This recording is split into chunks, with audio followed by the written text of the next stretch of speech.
11:59 at Radio Free America, and this is Uncle Sam with music and the truth until dawn. Right now, I got a few words for some of our brothers and sisters in the occupied zone. The chair is against the wall.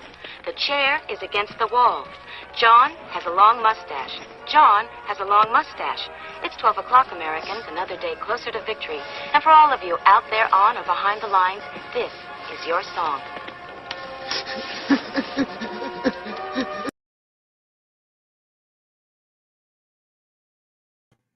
Yeah, welcome everybody to our Daily Gun Show. Come to you live every weeknight at midnight Eastern, and we talk about guns for an hour. So this is episode 1250.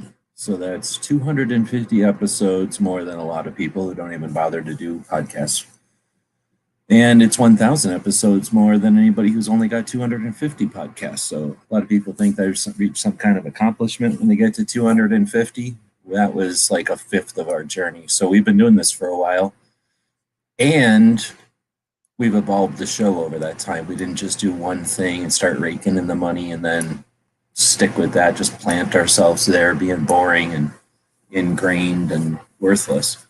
Instead, we develop the show on and change it when necessary so that it always is at the cutting edge of awesomeness and 2A.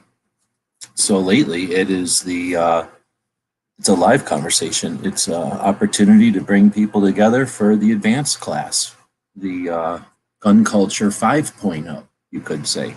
You could say the fifth year student of Second Amendment advocacy, not just the beginner intro classes that are available during the daytime hours. So the way that we start the show off these days is to read off some of the stuff that's in the description of the video. And if you want to read along with us, go to the description of the video and look with your eyes. Or read with your ears.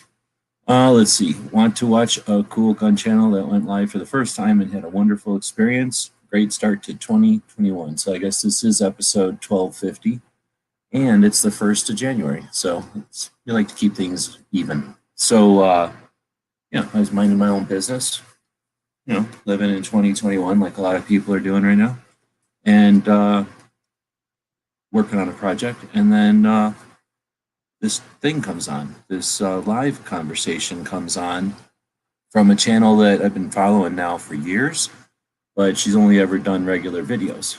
And she did a live chat today, called it something like, I'm testing this, which is always interesting to me because I like to see how people enjoy a live session. Some people don't like it. Some people are awkward and don't like it. It's uncomfortable for them. Other people dig it, and she seemed like she dug it a little bit. She was having fun, and the audience was just nuts. It was great. So 160-something people showed up right off the bat. It was like 112, 160. Everybody was nice. It was all our audience, so it wasn't a bunch of weirdos coming in. It was just people offering basically the kind of conversation, kind of thing that happens the first time someone goes live. Unfortunately, because of, I only hang out with people I hang out with, I'm more used to seeing people who are familiar with the whole thing hit the scene, right? And often they hit the scene running if they like it, right? But when somebody is new to it and their audience is new to it, that's a different experience, and that's what I got to see today. So if you're interested in seeing a different type of introduction to the live conversation online in a gun focused content channel, but not 100% gun content. She calls herself Golf, Guns, and Motorcycles. So an interesting mix. She's in Connecticut. So yeah, it was just great. Ran for about an hour, and then they had some kind of internet issue. The first stream, that's not a big deal. And yeah, it was just great. So if you're interested, that's the first link in the description. Then we had some homework for the advanced class here. First thing was Free Patch Friday video from Barbecue. He gets paid off in patches to post videos all the time, so I appreciate that. Thank you. Then there's a video called The Attack on Body Armor, where in New York they're doing some kind of laws, and Jared from Guns and Gadgets posted a video on that. I was on with Yankee and Matt yesterday on Yankee's Shooting Left to Center show. I don't know if I posted that yesterday or not, so I'm posting it today. And then we had some gear videos that I was watching. One was an awesome video that I'm actually going to play. I'm going to scan this video. This letter is to thank you. How about you? Shut up there, ad. I'm going to hork this video, and what am I doing? Trying to play it on my screen here. And hopefully, well, I'll probably get a copyright. I don't care. But it's a cool little video, and we'll play that in a second, called Survival Kit for Every Day. And then I watched the thing about how to make mushroom powder. So if anybody wants to talk about that, we can talk about mushroom powders on the show. So for first, I will open up this to full screen. Then I will share the screen. And then I will take up the entire screen, and then we'll just copyright the show here. Kit. Maybe you've seen them before, but it's always a nice reminder. You need a toothpick to remind you to pick the good qualities in everyone, including yourself. A rubber band to remind you to be flexible. Things might always go the way you want, but it can be worked out. A Band-Aid to remind you to heal hurt feelings, either yours or someone else's. An eraser to remind you everyone makes mistakes. That's okay. We learn by our errors. And a candy kiss to remind you everyone needs a hug or a compliment every day. A mint to remind you you're worth a mint to your friends and family. Bubblegum to remind you to stick with it. You can accomplish anything. A pencil to remind you to list your blessings every day. A tea bag to remind you to take time to relax daily and go over that list of blessings. Let's make the most of 2021. Count your blessings every day and look forward, knowing that you've faced a lot. She's grandma, so I'm guessing that's her grandbaby or one of the grandbabies. Anyway, I thought that was a neat little thing. It's called like Daily Survival Kit or something like that. And great way to start the year. If you don't watch Survival Granny, she's pretty good. Or AlaskaGranny, I guess. But it's all survival stuff. Her show is, her channel is all little survival tips. And a lot of it's survival tips from like a dollar store. So I find that interesting. I've been following her for years. All right, well, so here's the deal. This is episode 1250. 1,200 episodes in. We're not cowards. We put the link out there. You can join this conversation. That's what it's all about. So if people join in, then we have a conversation. If nobody shows up, we don't. I'm not trying to force nothing down anybody's throat. Just trying to create a place to have a conversation that takes it to the next level, that evolves the conversation past, awareness and observation to action, and then what would you call it? Like interpretation after the event? I don't know. But anyway, I'm sick of talking, so we'll end this pretty quick, I guess. Tonight, we used to have long shows. Sometimes we have long shows. Other times, I don't like sitting here talking, so we'll have it short, I guess. Back in 2020, we had some pretty good shows. I guess this year, nobody's around. So, like I say, I'm not trying to force nothing. We'll go for another minute or so. But I have no interest in just sitting here blabbing. This might be the shortest show of 2021. This is the link. If you click on it, the show keeps going. Just ready to type.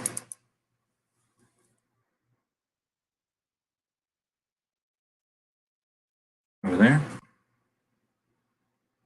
There's barbecue jumping in. Good evening. How's it going? It's going to be about the end of the show because nobody's saying nothing. And like I say, I'm not trying to force this show down nobody's throat. So, you got anything to talk about? Nothing that jumps out. I tried watching the Daily Bullet today, and I couldn't do it because the guest they had on, his audio was just so god awful. I only made it about halfway through, and I had to turn it off. Yeah, if you turned it way the hell down, you could hear that one guy, and then you just couldn't hear Paul. So it was definitely not listened to before it was posted. But anyway, yeah, I hear you. And plus, it was just the Florida guy again, right? Did I even put it in here? Oh, I didn't even put it in here today. But it was just the Florida guy again, talking about Florida, wasn't it? Oh, you know what? I need to put another video in here. Yeah, which is another reason I turned it off, because I was like, well, I already heard this on, I believe it was Plate Society podcast. So actually, that makes me think of another video I watched this afternoon more. And I'm going to shove it in here also. No, it's not that one. Anybody watch Well, I don't think so because there's only 6 people watching. I'm gonna. Hey, it's 8 o'clock on a Friday. So I'm gonna go over here and type in Fire 2021, Fire Expo down in Florida. So Gear Report is a channel that has a bunch of people collaborate on reviews and working together on online projects. Am I still live? You can hear me when I'm doing that? Yeah, I think that right. Yeah. So I just updated the description here with the link to this video, which I guess I just also drop right here real easily, which is like say a gear report video from their channel, and they're talking with Anthony Desario from Force Center, which is an old prison from the 1970s, some sort of like prison slash correctional facility in Florida from the 1970s, and sold, what do they call it? Surplused out, sold, and then I'm going to type in Florida here and see if it'll give me sort of which month. Resold, and then oh no, not Career Force Center, no, Force Center, Florida.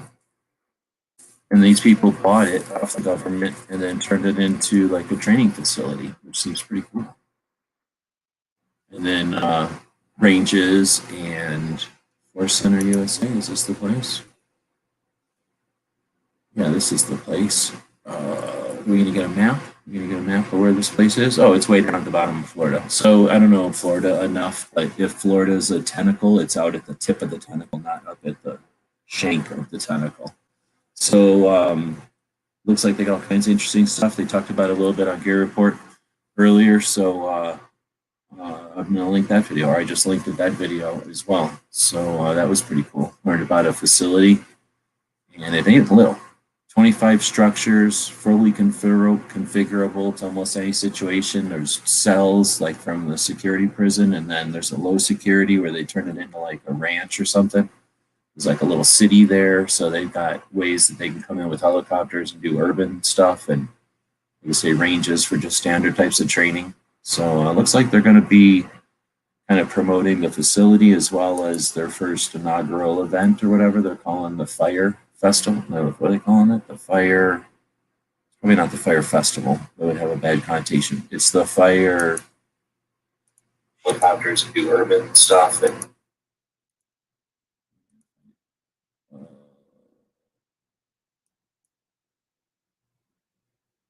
okay, I guess I'm not going to find it there. I'll click on this.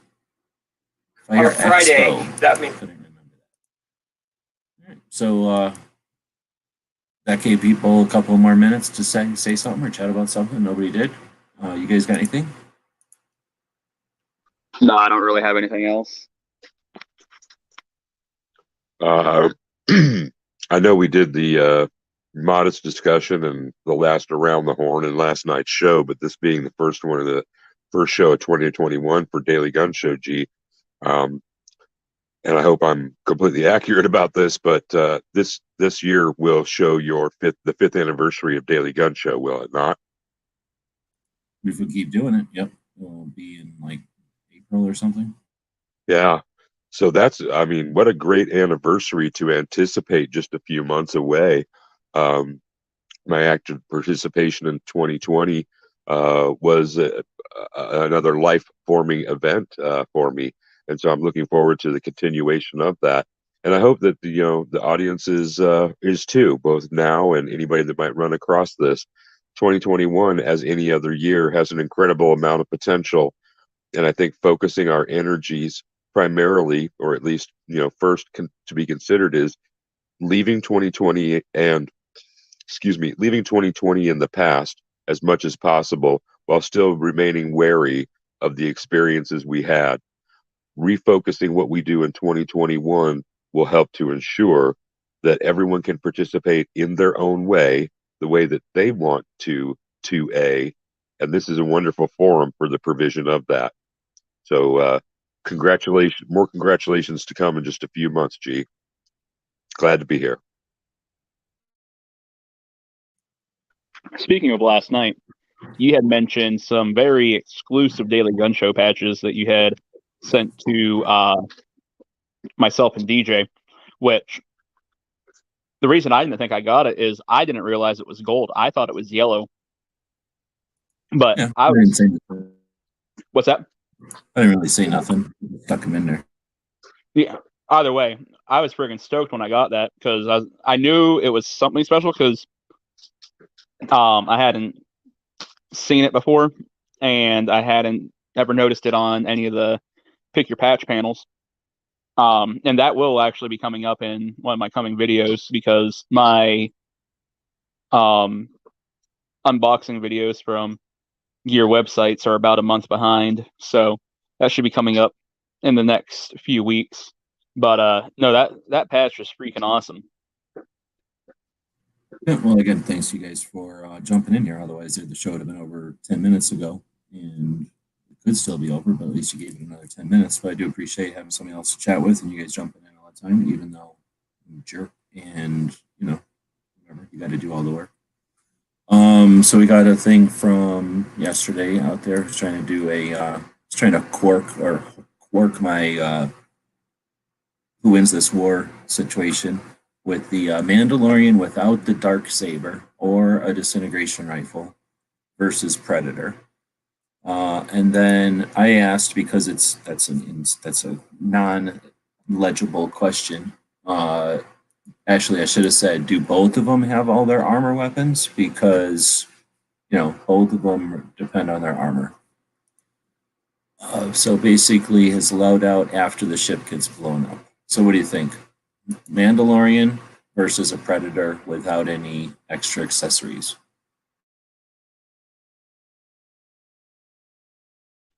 That's a tough one. Yeah, I think it's a pretty good matchup. Predator can jump around. I don't see Mandalorian jumping up into a tree without a jetpack and stuff. So Predator's stronger for sure. And Predator's got that crayfish mouth, so if they had to fight hand to hand, he could Predator mouth his face off, I mean, he could do that kind of weird shit because he's a Predator. But Mandalorian seems to be pretty tricky. Problem is, I've only seen Mandalorian for like 2 seasons, which is about a week and a half worth of real time. And I've seen Predators all over the freaking place. We know the Predator species is enough to like screw with alien species, right? The alien species and hunt them. So, at least I think that's how the things went. He has his jetpack too. I mean, like I say, if you took the both of them with their armor and both of them without their armor, I think it's pretty damn close either way. Now, if you took one or the other, and yet one of them has their armor, the other one's not, then it's more lopsided. But I think they're pretty much. If you give them both their armor, they're pretty equal. I'm not enough of a nerd to have some sort of D&D like knowledge of which one has more strength and bullshit like that. Yeah, breakouts for damage die rolls and stuff like that. Yeah, totally. Well, Matt knows that shit. When he talks about it, he's probably just cheated by reading some kind of book or looking at some kind of picture that shows the difference between like how strong Hulk is compared to other people or something. But I don't keep track of that kind of stuff, so I don't know. But I think for some watching movies, that I'm going to give it to Predator. He's an alien. Well, I guess Mandalorian's an alien, but he's an alien with his crayfish face, and he's got bigger muscles, and I've seen way more Predators. I just have more confidence in the Predator species than some Mandalorian, who's basically. Anyway, go ahead. What do you guys think? I really don't have an appropriate frame of reference because I have not seen any Mandalorian. So as long is the weaponry and armor involved, though we're not considering armor, right? Imagine you've seen Star Wars. So imagine Boba Fett if he carried around a little baby doll with him. Nah, forget about it. It's Predator all day long, twice on Tuesday. Predators are just absolutely kick-ass species. So I'm regular, closer to Homo sapiens, bipedal kind of guys. Yeah, no, you take the armor off of Boba Fett and he'd be screwed. Barbie. I'm gonna say Mandalorian. Is that supposed to be like the ultimate Jedi? Or am I? No, Boba Fett. He ain't even a Jedi. Oh shit. Well, yeah, I'm gonna have to give it to Predator then. Because I haven't gotten to really watch any of the Mandalorian except for like 2 episodes. And even then, it was just stuff that was randomly on that I got to catch in the middle of it. So what all is happening there? I'm not ever 100%. I just get to go off of like what I get to hear you guys talk about on Matt's show on Mondays. So that ain't nothing. That's just them gushing all over the Baby Yoda and whatever. But the show's way better than that. Like, did you like Star Wars, the first one? Yeah.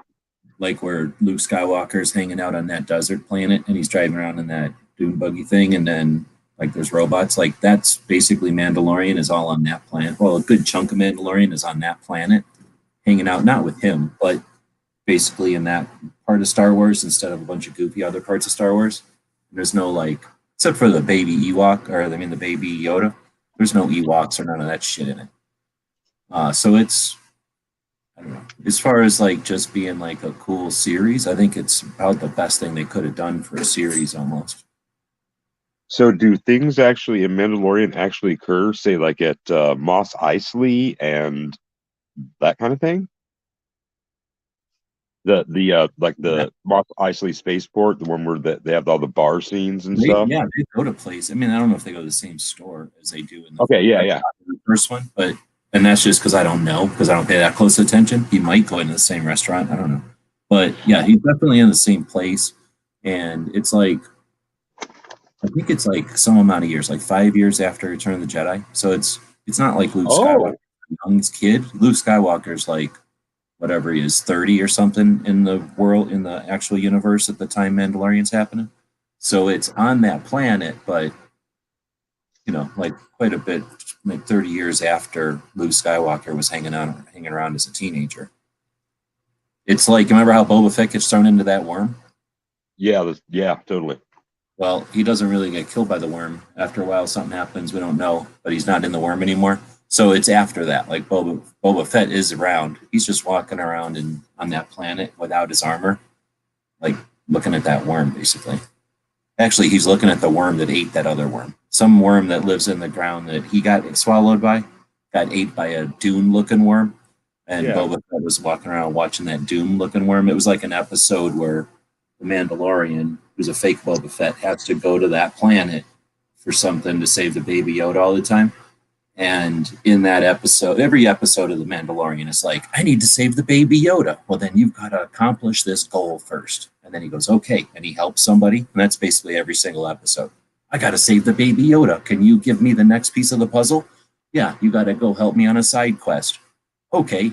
And then at the end, they go, here's the piece of the puzzle. Thanks for completing the side quest. And then he goes, I'm going to continue to save the Baby Yoda. And then it plugs into the next episode. Literally, that's every episode. So in this one, he goes to the planet and he's like, got to save the Baby Yoda. And they're like, you got to help us fight this giant worm from Dune or Tremors, depending on which movie you want to throw in there. And then they go, okay. And then he helps them destroy this worm by he jumps inside of it and blows up.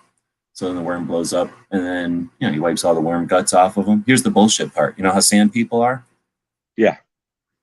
Here's the thing. Here's a question. Can you hang out with a sand person? Yes or no? No, I don't think so. They're kind of exclusive and not cultish. Another sand person could, right? But everybody else is going to get yelled at and probably clubbed or something, right? Oh yeah, totally. Or eaten, right? No, Mandalorian just hangs out with sand people. No explanation. Hey, I'm just eating barbecue. Barbecue know all about this. He's just eating barbecue with sand people, and like they just pan by in that episode with the Dune worm. Just like, yeah, no problem. I'm hanging out with sand people. No explanation. Later on, they're like, oh, yeah, he's old friends with the sand people. Like, well, that seems like bullshit. Because if anybody in the universe could have been friends with the sand people, you're telling me Ben Kenobi wouldn't have been friends with the sand people? But fucking Mandalorian can be? So none of that makes sense to me. Well, yeah. Huh. Okay, so I just want to clarify here. So Boba Fett goes into the Sarlacc's belly. Boba Fett blows the worm up, the Sarlacc up. No. He falls into the one thing in Empire Strikes Back or something, right? Or is it right? I don't remember. Where he falls into the worm. Well, that's the last we ever see Boba Fett again. Well, what happened is another Dune, like that worm just sits there looking up. Just sits there with its mouth in the air, doing nothing, like living forever. Just sits there in that planet doing nothing. Well, there's another worm that goes around like a dune worm. It's a different worm, but they're worms. They're giant worms, except one worm ate the other worm at some point. So the dune worm that can move around and do stuff is not the same kind of worm that just sits there with its mouth open. It came along and ate that worm. And I think, according to some people, it's living in the same hole as the worm that ate Boba Fett because it ate that worm and now it can live in its hole. And then, you know, later when Mandalorian comes along and is like, I got to save the baby Yoda, they're like, no problem. We got to kill this second worm. Although they're not calling it the second worm because to them it's the only worm. But, you know what I mean? They know that it ate the Boba Fett worm. They said something about it. Like, oh, this is the worm that ate that other worm.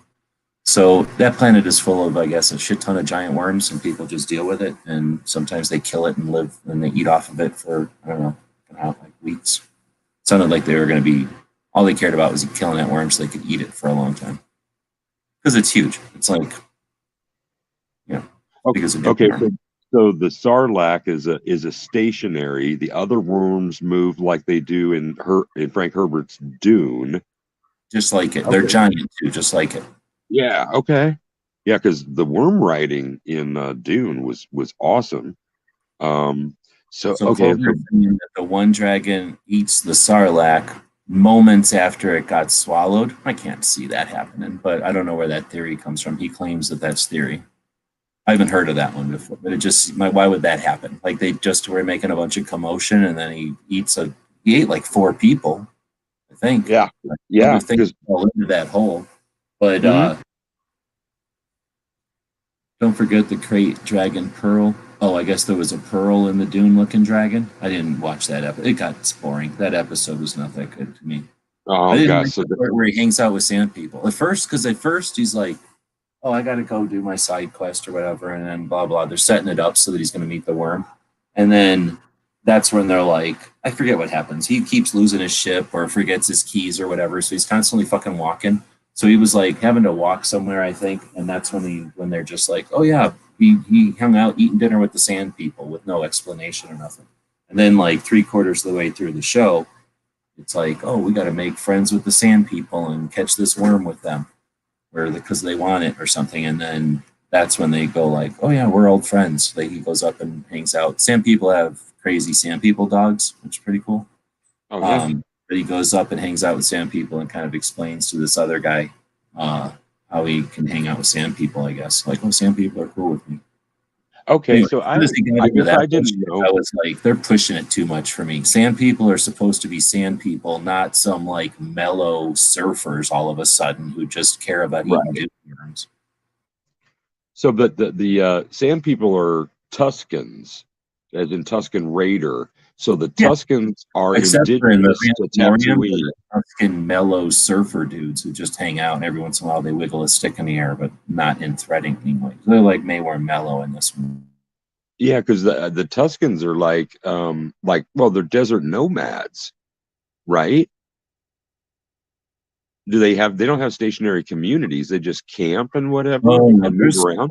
I don't know. I'm not going to say I know. Every time I read about sand people, there's more. So I don't know if they just keep making shit up or if new stuff happens. But no, I think the whole thing to sand people now. Because as soon as I seen him hanging out with the sand people, it bothered me so much. I tried to look into it.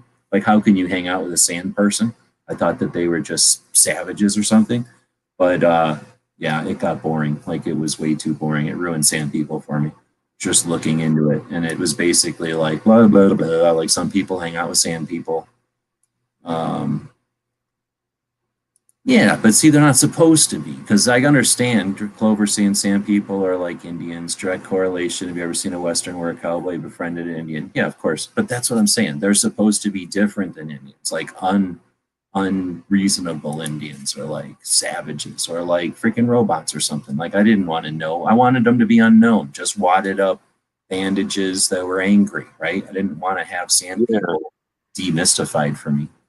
At least for me, I really like sand people. They were one of the coolest freaking Star Trek or Star Wars figures because they had spikes on their face and stuff, and you could get a bunch of them and have like an army of sand people and be different than somebody who had an army of stormtroopers and like have cool wars and stuff. Like, I really liked them. Pretty much they came with that little stick too, right? Instead of a lightsaber. And back Yeah. in the day, we didn't have all these rules about what a lightsaber could hit or not, so you could have a Sand people fighting a Jedi and nobody cared that much. So do they are the Sand people, do you eventually, or do you in Mandalorian get to see what they're like under their wraps? And are those eye things, are those like optics that they're wearing and a vocoder or, something like that? Because otherwise they don't get into that, luckily, but they take everybody else's helmet off, but not the Sand people. But yeah, it makes no sense. Like, oh, let's just bandage our night vision onto our face. Makes no sense. So they're probably robots underneath there. That's what I like to think, is that they were just robots that would wrap bandages around their innards so that they didn't get them full of sand, right? No, yeah. it was their probes and their weapons and their eyes. But now they're into some sort of like, we're gonna see. I think they keep hanging out on that planet, so I don't think they're never gonna see them again. In fact, I doubt it, because they put dogs in there, so they're gonna have Sand people dogs, and they don't have a baby Yoda anymore, so they got to do something. It's probably gonna be Sand people dogs. Little Sand people dog puppy. Now everybody's gonna want a Sand people dog puppy. Did you watch the in credits trailer for it? It's setting up third season, I think. Hold on, the credits. Mm-hmm. Oh wait, there's end credits. There's an end credit scene on the very last episode. Yeah, I highly suggest you may want to go. Oh, are you talking about the book of Boba Fett? Yeah. Okay, I thought you meant like each episode didn't have an end. No, just the last one did. Yeah. I didn't think so. And then for some reason, we're spoiler alerting here all over the place, right? So it don't matter. Well, that's his last year. It's their problem if they don't right. Understand.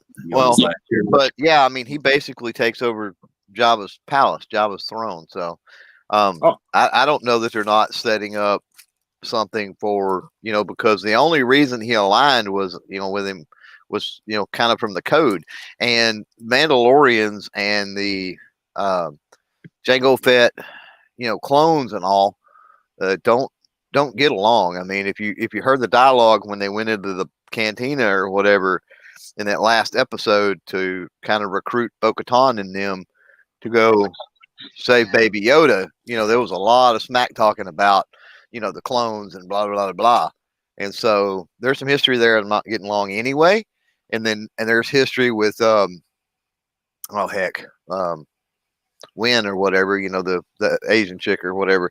There's some bad blood and bad history there too. So I mean, they're not. And notice he didn't stick around when, he freaking left once he basically got him into the ship there on the last one. He just warp speed and got the hell out of there, right? And so you talking about Luke Skywalker or somebody else? I'm talking about Boba Fett when he dropped them off. I mean, he basically dropped them off and the TIE fighters were after him or whatever, right? And then he jumped to light speed, got the heck out, and he never did come back. You never did see him come back. Oh, yeah, I never really thought about it. I guess I just assumed he booked in the light speed, lost him and came back. But yeah, they never showed that or anything. Or it's even he was like, well, you got me my armor, and now, I'm gonna help you basically get the kid, and then that's even playing field, and then after that it's on, bro. Kind of is the way I took everything. So is there a relationship between the Tuscans and the Dune worms? And I also want somebody to talk about are the Hutts indigenous to Tatooine, and do they play a part in Mandalorian? Not that I'm aware of, because as far as I'm aware, they're all gone by the time of the Mandalorian. Okay, so the Hutts are eradicated by Mandalorian. I guess that part doesn't matter. So, but the Hutts' control of Tatooine is gone in Mandalorian, right? With the power vacuum. Yeah. Oh, okay. Basically. So, did the Tuscans have a relationship with the worms, or is that implied or expressed? The Tuscans are a very old race of Tatooine. You got to realize Tatooine, in its heyday, prior to the Republic, way prior to that, you had several races of people, basically original races of people on Tatooine, right? And so they were super technologically advanced, and they had big, huge freaking cities. It was not a desert wasteland. It became a desert wasteland when they were basically strip mined of, come in and through force, right? They were basically strip mined of everything off the planet, turning it into essentially a desert wasteland. And so for years, their races, the ones that did survive, which is the descendants of the Jawas and the descendants of the Tuscan Raiders, they had to basically hide underground. So that's why they're all clothed. They're like, they would burn up in the sun, you know what I mean? Because they're used to the dark and all of that. That's why the Jawas wear a veil over their face. That's why, because you spend all your time in the dark, and what I'm saying, in the cave and stuff like that. So that's why they're that way. And so what happened is the Tatooine began to get settled with like Mos Isla, Mos Eisley, some of these other ones, right? And it was just outpost, rogue trade, just like a Western days, right? Yeah, it's the old West. It's a direct translation. One horse, and so is Star Wars. It's just a bit one horse Western. Yeah, little one horse towns on the outskirts, basically, is what it was. I mean, you're talking about the Outer Rim. So, the Jawas, were basically the technological minds of the old race, the old Tatooine, when it was so technologically superior. That's why they get the droids and they get all the parts and they rebuild things and all of this. They also, when they were strip mining Tatooine, the Jawas are also the ones that retrofitted the sand crawlers and started using them as mobile fortresses. This also helped protect them against the Tuscan Raiders, by the way. And so the Jawas were more technologically advanced. Because of that, when people started, or people, you know what I mean, other races started coming to Tatooine after all that, then the Jawas were the ones that started, you see them, they trade and they, sell things and do other things, right? And whereas the Tuscan Raiders are the race that's like, we just want to be left alone. You've already screwed our planet up. You've turned it into a sandbox. It was once this great planet. We don't want nothing to freaking do with you. And so, just like with Westerns and stuff like that, I mean, they would raid villages for supplies. They would do, but it doesn't necessarily mean that they're just this violent, don't care, wants to murder everybody race. If you've got somebody that's willing to coexist and cares enough to even learn or know the language, like Din Djarin does in The Mandalorian, then there's a whole different dynamic there with them. I got that. I just don't know, because of my lack of experience, if I have the appropriate context. So let's shift away from Tatooine history. And what about the Tuscans' gaffy sticks? What's up with those? They kind of remind me, because we're talking about a desert environment. We're talking about nomads. So I just picture, the Middle East, Africa, and that being the patterning that they were using. And so those giant Ottoman long guns with the crazy looking butt stocks and stuff like that. The interpretation of the gaffy stick is really interesting.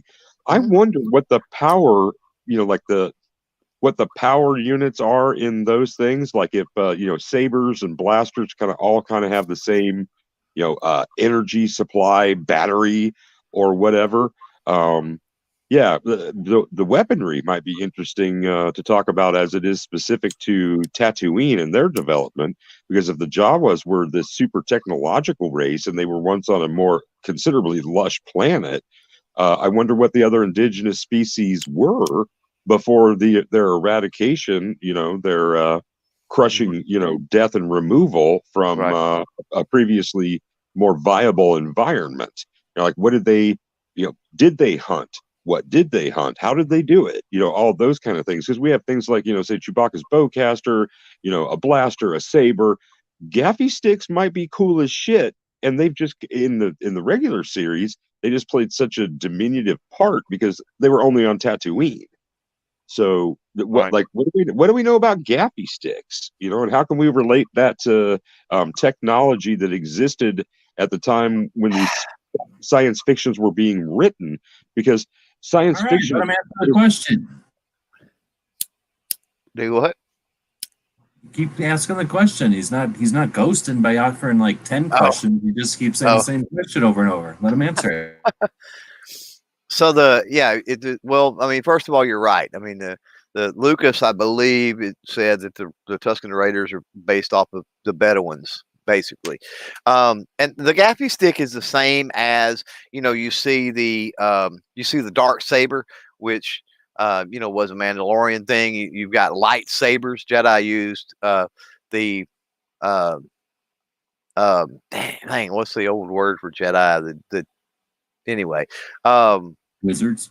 The pre-Republic. No, it's like the Order of the Jedi, but it's like spelled AI or something. Anyway, they had swords, right? So the gaffy sticks, I mean, they serve purposes because, I mean, think about it. You can smack, you can beat, you can pry. It's a blunt object. I mean, it's got a lot of different things that obviously, a cumbersome blaster or something, you wouldn't be able to do, right? And so, yeah, it's just a more primitive, like Obi-Wan says about the lightsaber, right? Primitive weapon for a more civilized time or whatever. And I think that's the premise on on the gaffy stick, is that it's part of their heritage. It's just their, it's a handed down melee weapon that they used for years, right? Oops. So here's my problem with all of this. You were talking about when C-3PO and whatever R2-D2 are on this rock planet and they land or whatever, and then you get this picture, basically. Oops. You get this picture here. Is this one you're talking about? Of the skeleton? Yeah, right? This is from original Star Wars after C-3PO and R2-D2 were like getting a fight or whatever. Yeah, that's a great dragon. I'm walking out of here. What is it? That's what I'm saying. So you see how this head is? Let's think about how the Dune dragon was in the Dune episode. It was a giant head, like a Dune robot, carrying like a Dune worm. So this, to me, let's go back to the holiday special, which I'm told is real. It's not fake. It is legit. And in the holiday special, Luke Skywalker's in this goofy ship from Cloud City or something. No, not Cloud City. He's in a snow speeder somehow. He lands in a tomato soup lava sea, and Boba Fett rides up on this like brontosaurus camel, and they have a conversation. And Boba Fett jabs you remember this cartoon? He jabs the brontosaurus camel in the thing with his spurs. He jams him in the thing with his knees, if I remember right. And then he pokes him with this stick and gives him a shock. And the thing goes, blah, blah, blah, blah, like a freaking what's his face. And then, so here's the thing. I think that half of what Boba Fett's doing is, or half of what Boba Fett's got going on is because they designed him to be a cowboy. They designed him to be riding this giant brontosaurus camel. And I also think this is the head of a brontosaurus camel. Yeah. That's it. Well, that's fine, but it's long been held as canon that's a crate dragon. I mean, just because the skeletons or the whatever aren't identical. I mean, you're talking however many years apart that is. Good Lord, 50 years or whatever it is, 40 years. So I mean, there's discrepancy because of that, of course. But I mean, it's long been held in books and other things that skeleton you're seeing is a crate dragon. All right, so I'm just saying then that's fake, and the ratio of the neck to me, if you relate it to the other thing, it just that looks awful because the neck even goes around the heel, the top of the heel, even that's awful long neck. Oh no, it's a super long neck for that brontosaurus.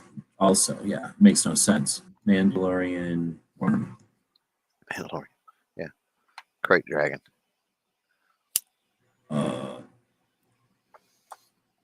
So this is what they're saying the head. This is what the crate dragon looked like on the thing, right? Basically, I mean something similar to this more. So that's all I'm saying. It had a different head than a brontosaurus head, and this looks like a brontosaurus head to me. Yeah, it looks more like it honestly looks more like a bird head. But yeah. I mean, it doesn't look like anything really. I mean, it doesn't necessarily look like this, but I'm just saying if this was a small baby one and this was the giant one, maybe, but this here looks like a dune worm. Nothing about this. Looks like a brontosaurus. Well, no, this is what the thing looked like in Mandalorian. It looked like Tremors or Dune, where it just was a mouth with no eyes and no top or bottom. It was just a circular mouth and a circular worm, basically. I guess it had a belly, so it must have had a bottom. But it wasn't like a jaw, right? It was just this weird opening bud, like, like two, like a, what should I say, like petals opening up more than jaws opening up. Right. But whatever. So, yeah, the thing is, like you're saying, though, they don't really care. They're not going to stick to whatever a prop looked like in a 1971 movie when they're trying to make them swallow it or whatever, get swallowed and all that. It's just as fake as this kind of robot, where it's made out of a ball that rolls around. Mm-hmm. Yeah. But anyway, I was also thinking that maybe this stick has something to do with if they drive around on brontosauruses also, because it would look kind of like something you'd spur a brontosaurus with, right? Or like hold on to a worm if you're dragging around on it. Oh, that could be if they're dragging a worm. Remember in Dune how they stick spears in the worms and use them as like reins? That could be why it looks like this, to jab into a worm if they're trying to do something to it. Make it roll over or poke it or open its mouth or something. Okay. Maybe they use before all this, I just assumed it was a piece of a spaceship, and they were out in the desert and they found them and they're like, this works. Started smashing people with it. I didn't think it was, according to this Star Wars site, it's each one has their own unique one and it's handcrafted. And when you would kill a sand people, you'd keep their gaffy stick as like their scalp. Right. All right. So, that all started with a Who Wins This War by yesterday.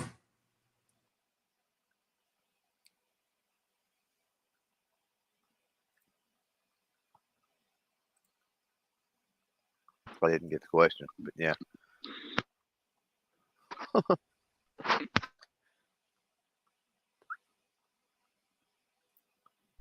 Oh, I'm muted. Which is better, or who's going to win, Mandalorian or Predator with armor but no extra accessories?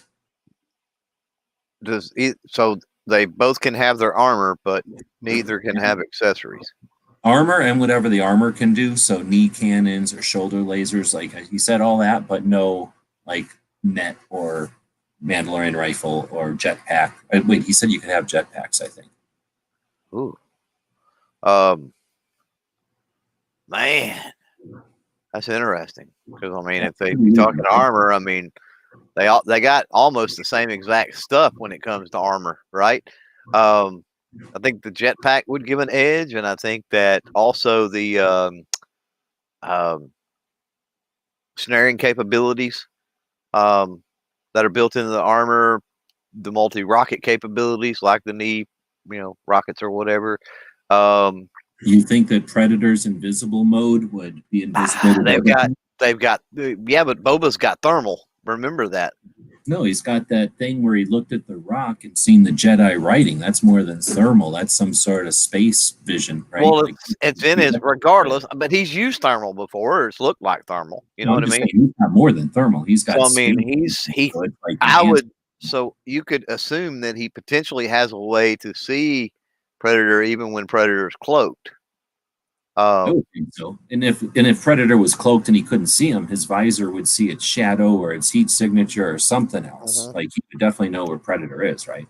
Yeah, because you see, even in Predator, you see a heat signature with the naked eye. You know what I mean? If you're looking good enough. And he leaves footprints all over the time. Every time Predator's looking at somebody, there's footprints behind. So Predator would leave footprints too. Well, yeah, that's true. So I mean, But Predator's got a laser. All he's got to do is look at you and it zaps you. Well, that's good, but I mean, you've got heat sinking whatever. You got heat sinking or whatever rockets, and then you're talking about also Beskar versus I don't really know what Predator's armor is. So you're gonna pull Beskar out. That's fake as shit, but okay. Well, I mean, the quality of your armor makes a difference.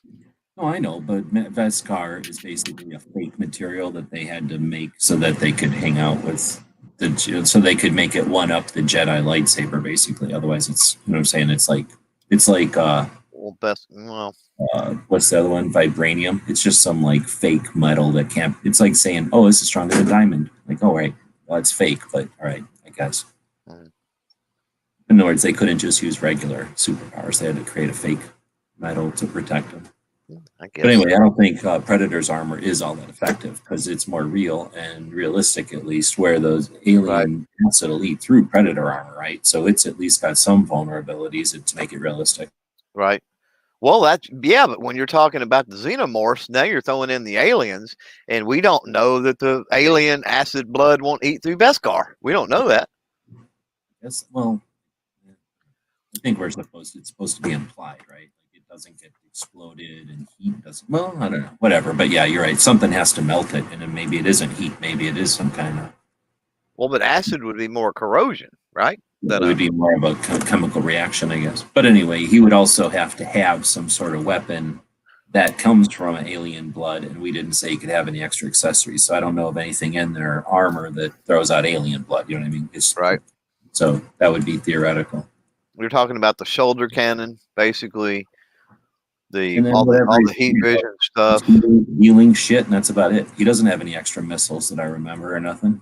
Yeah, and way stronger than Mandalorian. Like, yeah, I mean, no doubt. Yeah, no doubt. Yeah, much bigger, much stronger. So I mean, without any armor, just one-on-one, yeah, it'd be tough.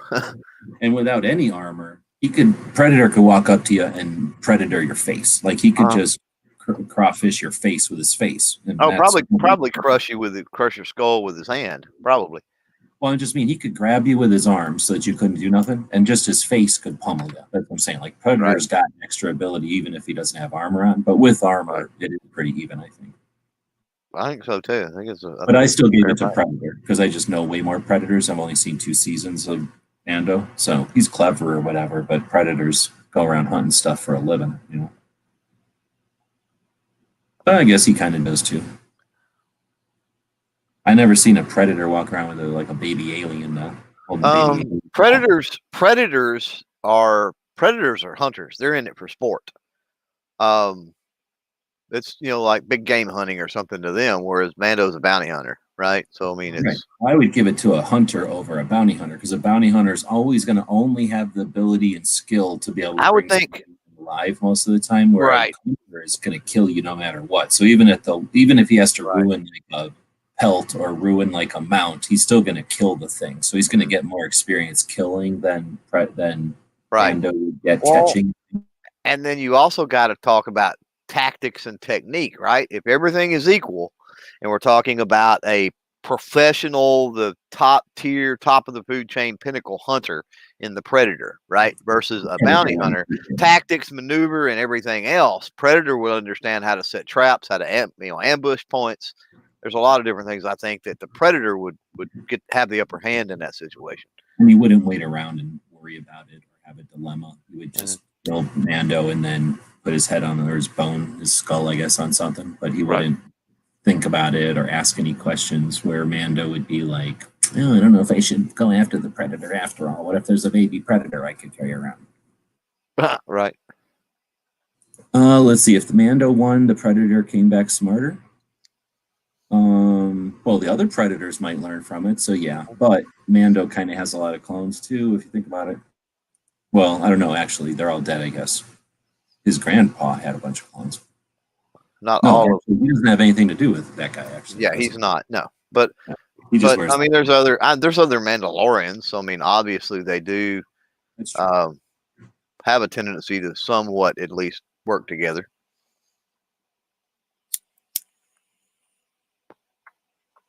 But yeah, I mean, it's apparent. You learned that from just about the entire season 2 episode that there's many different cults and groups of Mandalorian that believe many different things.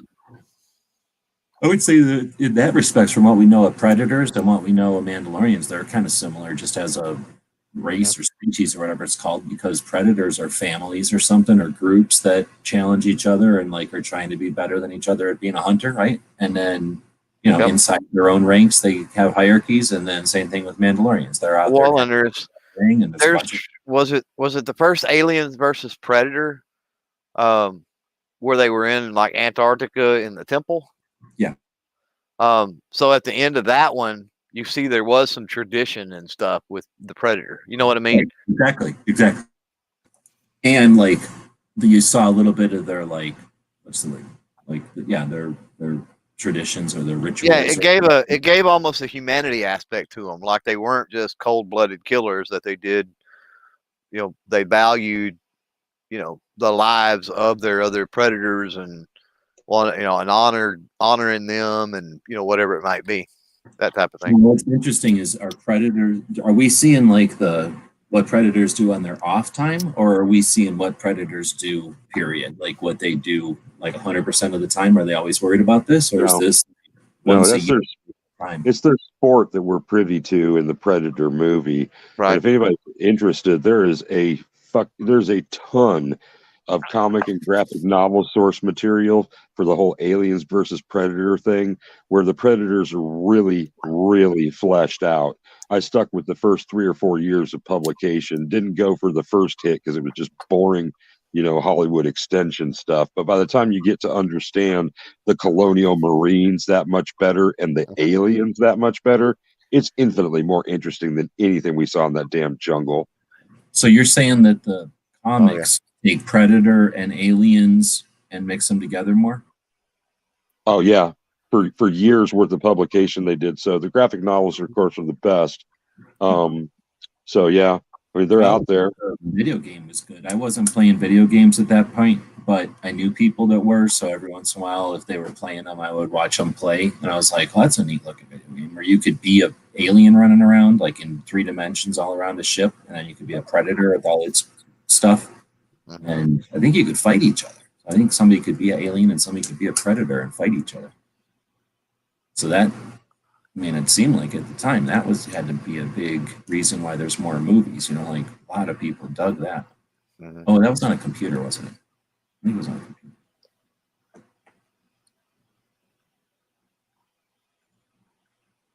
Yeah, that's one of them. I don't know, almost like a battle of the apex predators. But I mean, the xenomorphs, obviously more of a hive mentality. And I don't know. I mean, I never read the comic books or whatever the thing that DJ's talking about. So now I got questions about that, which is, is xenomorphs, what is it? As social of a creature or whatever as Predator? No. Okay. Different aspects, not completely, but yeah, certainly very divergent. So they are more like it's more like a race of African safari big game hunters. Yes. Versus what would be lions, a race of lions basically, or something, right? Yeah, that's fair. Except one's a reptile and one's a bug. Yeah. All right. Yeah. Yeah, we do not, from what's in film and games and stuff like that, the Predator's existence is not what you see extant. Essentially, they are on, like Clover's example, safari. The most dangerous game, if you've ever read that. Manhunting, that kind of thing. That's their gig. That's that's their recreation. But they are a warrior culture, right? And I didn't keep track of that part of that universe or anything. I don't do superhero never did. Superhero comics and that kind of thing. And it's always been a science fiction bend for me. But I don't know that they've ever really fleshed out. They've done like home, like their home culture a little bit, but not like, their total history or, their culture, their music, their literature. That just, we know that they're a warrior culture. Talking about predators? Yeah. So what about the Prometheus movie? I thought that was about how that blue guy goes to that one planet in that spaceship that looks like the letter C, and then takes some pill and turns into dust, and then I thought that's what creates aliens. So then aliens get on that ship and make a bunch of eggs and go into space, or I don't know. Is that the ship that Aliens finds in the movie, earlier? But anyway, so if aliens come from that blue guy, aren't aliens not just like a bug, but more like predator, like more like an alien species? And don't they have spaceships and they're writing and knowledge and shit, or are they just like a bunch of bees and ants? That I can't be sure of, and I don't have reference. I'm I not don't aware get of what you Prometheus. refer. You know the movie Prometheus? I have not seen. Yeah, there's See, that's Prometheus and then Covenant are both prequels to Alien, right? Oh, there's another one after that. Yeah, I Oh, think that'd be really interesting. No, they screw it all up though. Like I kind of understood like aliens are a bunch of bugs, except different than Starship Trooper bugs, right? A little bit different. They got a queen and they're just different series of bugs, but then you got humans attacking the bugs, right? And then Predator comes along and there's this species that also hunts the bugs. Okay, and now they're reptiles, no problem. But then Prometheus comes along and goes, oh, guess what? Before everything, way before, I think, this blue guy comes along and eats like some pills on a planet that's empty, like just a planet full of water and dirt. And he like eats some pills or something, eats something, and then falls apart. He like turns into dust, and then that turns into life or something. And then I think that's where aliens come from. I don't understand Prometheus. So Yeah, that's David from Prometheus created the xenomorphs. the blue guy, right? Yeah. So And were yeah, these things I think were- It wasn't like an accident. He was like, "Oh, I'm going to create a new species." No, that it can- was intentional. He was like he was harvesting like DNA or whatever to Yeah. that's do what it, that yeah. was my next question, whether or not they were genetically engineered, what the hell Yes. they looked like before, and did they go completely rogue and go on their own evolutionary path without whoever this freaking blue guy is? Yeah, I think they did, but I think he was also working on variations as well. Okay, so mad science. I think it's one of both. I think he was working on some different variations. Plus, you've got what am I thinking? Genetic anomalies or what would be the word? Evolution or whatever. Both can exist at the same time. Certainly. I'll have to check that out someday. That sounds really interesting. But yeah, Prometheus, I think, is the first. Covenant is the second. I can't remember. Prometheus was like a few years before Covenant, maybe in the Alien timeline, right? And then Covenant was like 20 years or something before Alien. And is that same ship that's in Prometheus the ship that they find in Alien later? Like how it crashed or whatever and fell over? Because now that I'm thinking about it, I'm like, oh man, is that supposed to be that ship? Because they find a ship that looks like the letter C, kind of, Yeah. in Aliens. But I never thought about, is that supposed to be the same one as Prometheus? It could be. I don't know. I'd have to watch it. Yeah, I have to watch them all over again. I don't know. It's fucking hard to watch. It's basically really interesting to look at, but I can't sit there and just look at a movie forever. Like it just takes forever for the stuff to happen. Yeah. And then On what? Prometheus? Somebody eventually walks in and goes, "Oh, here's a something," and like blah blah blah, like explains something. Right. And those are like few and far between. So I've seen it probably 6 times, and I still have no freaking idea what happens. You're talking Prometheus. Yeah, and the same thing with the second one. If I've seen the second one, I can't remember it from Prometheus. I can only remember that they kind of show up and look at that C-shaped spaceship again, right? Like they find it later. Right. It's always about that C-shaped airplane or spaceship. That's huge. Yeah. Yep. Well, I mean, the original Alien is a little bit slow too. So it is. It's super slow, and I don't really like it. I mean, there's a lot of people that really like. I kind of liked it at the time, but it was too slow. It was too weird for me. I was happy to move on to something better, but and I didn't have that fond a thing for it. I don't know. But anyway, I watched the other ones, but I didn't get into it as much as some people did until they turned it into Alien versus Predator, and then that sparked a whole nother interest for me because what other things are there where they took movies that had nothing to do with each other, that nobody would have ever thought were going to mix with each other, and then not just mixed them with each other, but crammed them into each other over and over until everybody was like okay with it, I think. And at least I can't think of any other movies like that. Right. So is Prometheus as a title, is that worked into, is that like a character name, or we're talking about an epoch, or what? I don't know why they called it that. Well, Prometheus was one of the Titans. There's only like 6 words. There's only like very little dialogue in the movie. You just got to watch the whole fucking thing.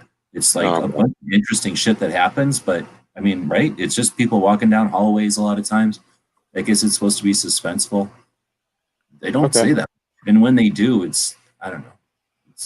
I was just wondering if there was any basis in Greek mythology for Prometheus, because that used to be one of my gigs. And Prometheus was the god of fire. He was one of the Titans. And so, and then the logical extension would be Percy Bysshe Shelley's Prometheus Unbound.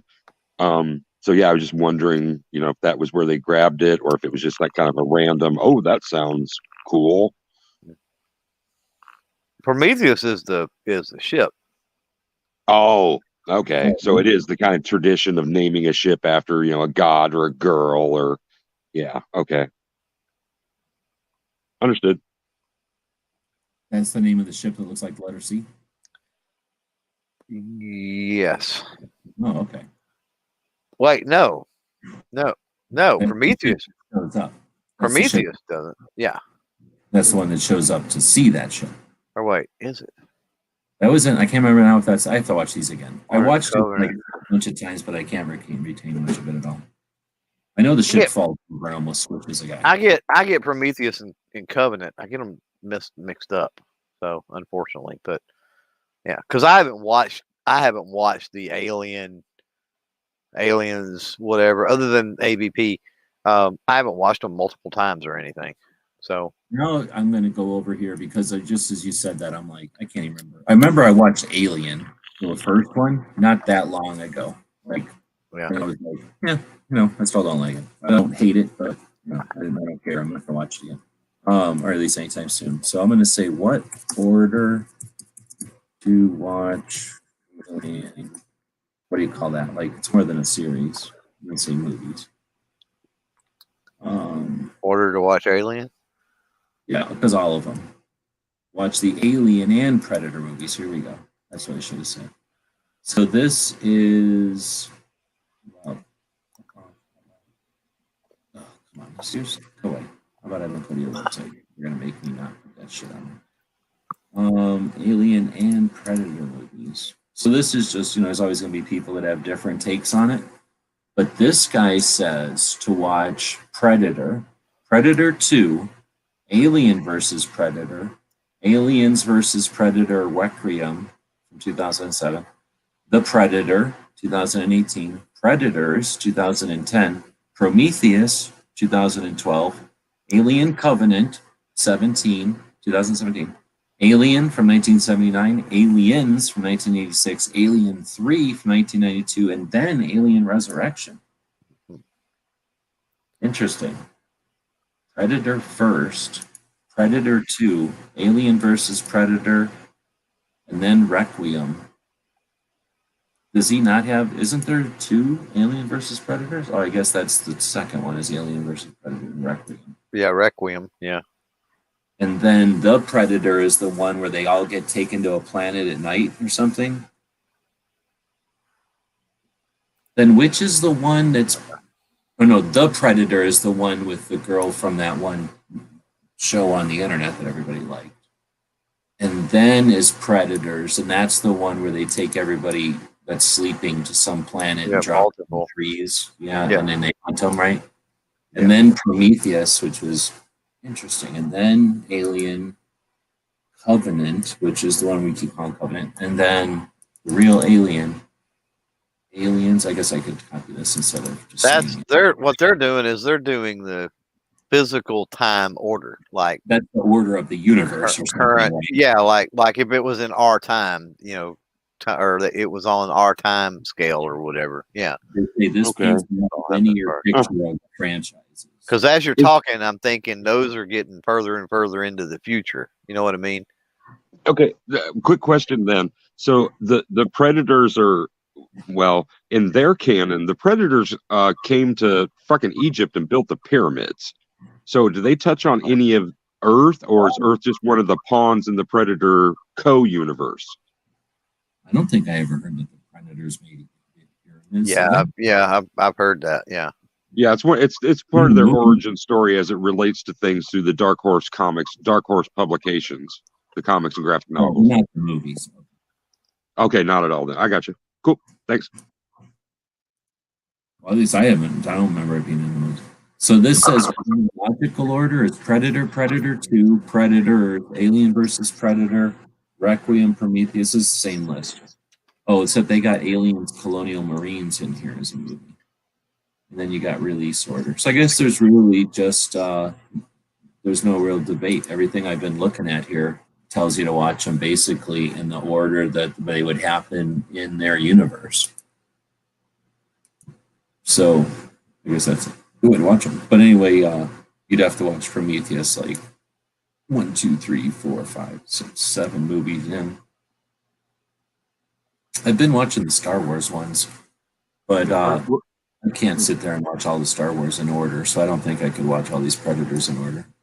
So there are that many theatrical releases, or are we talking about like Sci-Fi or Channel or something like that? That's all real movies. Oh my God. Okay. Well, I've sat in a theater to see a movie twice in probably the last 20 years, so I'm way behind. Huh. There's 12 of them. Alien didn't feel slow when it was watched in 79. Well, I guess so. You're right. I haven't watched them in movie theaters either. Nobody does. So you watch them on the line. Not me, I guess. They aren't on Netflix, to my at least they're not contemporarily on Netflix. Otherwise, I would have enjoyed them. I'm pretty sure that they'll do that intentionally. Like they won't put all of the series and anything on any of the systems at the same time. At least up until Disney started doing it, I guess. But I think they do that so that you stick around. Otherwise, you would just watch them all or download them all and never show up. End your monthly thing and never show up again. Well, that's what I did. I canceled mine a couple days ago because I think on the 4th, I think it renews or something like that. My Disney Plus, and the only reason I got it's Mandalorian. I mean, it wasn't before when I had grandkids that lived around and were here a couple days a week, But I don't watch it other than that. No, I hear you. So now, if they come out with another series that's interesting, will I kick it back up? Because they're supposed to be coming out with several new Marvel series and some other things, and even some Star Wars stuff. So, yeah, possibly.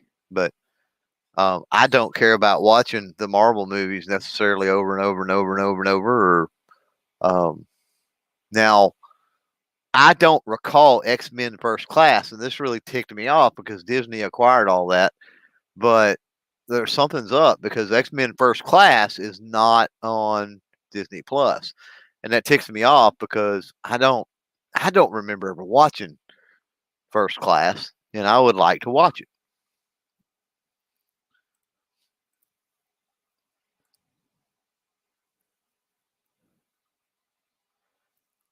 Okay, Joe says Alien didn't feel slow when it was watched in 1979. Yeah, probably not. Jaws is one of those to me that I'm sure was the same way. But I watch it now and it's like, oh my God, it's so hard to get through. A lot of those old movies are that way. Pacing being different for dramatic effect. So First Class is the one where they're all in the 60s or whatever. So at one point, the girl who's blue all the time and can turn into whatever, she's a child breaking into the guy in the wheelchair's house before he's old. He's a child also. Before he's in a wheelchair, wasn't it? Oh, yeah. I mean, he's a child. They're like little kids. And she breaks into his house, and he's just a rich little kid. And then they become friends, and he starts helping her and giving her food. And I don't know if they're like brother or sister or something like, but he starts being friends with her for a long time. Mm-hmm. By the time they're in high school or college, maybe like they're already the actors that we know from from watching the movies or whatever, just acting. Then she kind of has a crush on him, and then he doesn't have a crush on her, so she starts chilling out on him and leaves, I think. And then there's a point where they try to do stuff as X-Men or whatever, like try to be superheroes or whatever, and they walk up to Wolverine, like in the 60s when Wolverine's just sitting at a bar, and the guy, when he's still young, way before he's in a wheelchair or bald or anything, the main guy, Xavier X or Professor X, he comes up to Wolverine, he's like, hey, can you help? And Wolverine's like, fuck you. And that's like a map. So like you definitely remember that scene if you've seen this movie. Like young Professor X walks up to, like, you know how Wolverine's always the same. Yeah, all right. He walks up, and when he's way younger, he's like, fuck you. Because then in another movie, they make a reference to that, I think. Right. But anyway, so you definitely see it because it's one, you see the blue lady girl, whatever, when she's a baby, like a young girl. Right. And then you see Wolverine tell him to fuck off. At least that's the two pieces I remember the most. Otherwise, it's like a bunch of bullshit. The superheroes are like, I got the powers of being a moth. Or like, I got the powers of making a noise out of my mouth. Or like, I got the powers of getting fish gills. It was like the dumbest superhero powers ever. And I think they all get killed. All right. The rest of it's not that interesting. I didn't like the rest of the movie that much. But I like the part that it's superheroes in the 60s. That part was pretty good. All right. Let's see. People today probably wouldn't be able to watch any Stanley Kubrick movies. Right. I can't think of which ones are his now. I think I watched a whole movie about his movies, though, so I probably... Just think 2001, G. It starts off interesting with the apes and also Sprach Zarathustra playing in the background, and then you're just floating around forever with zero goddamn dialogue. It's like that Jane M. All novel that was adapted about the cave people running around trying to preserve fire or whatever. There's like grunting, you know, and they don't do shit. They just walk around all day.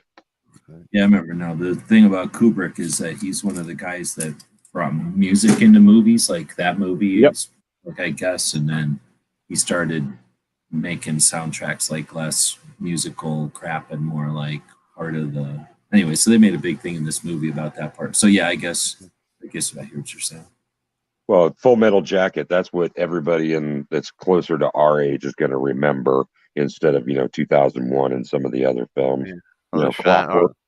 Clockwork. Clockwork Orange, Shining, Strange Love. Yeah. Yep. Good stuff. Yep. For sure. All right, well, so this is all about guns. So we just took a little refresher there, like a little tiny bowl of sherbet as a palate cleanser. Let's see. So did anybody watch 32 Icon today? I put that link in there. She's a chick out of Connecticut, and she did her first live chat today. So I want to highly recommend it again.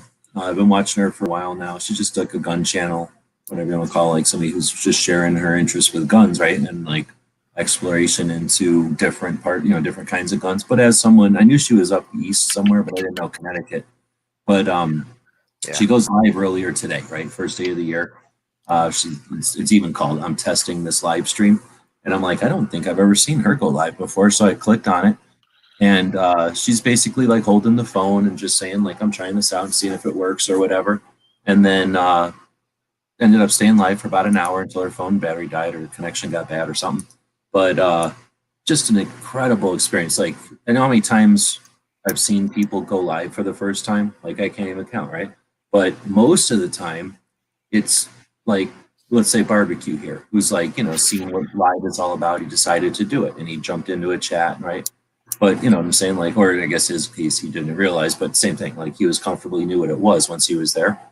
Right. He knew what it was, but her audience isn't a bunch of people that watch live shows. So I guess the other side of that is when Barbecue jumped in, he jumped into a bunch of people who are like, hey, welcome to the live chat. Guy who, you're joining a live chat that's been going on for a long time, or like whatever show you're jumping into, same thing. Well, she jumped in and said, I'm live.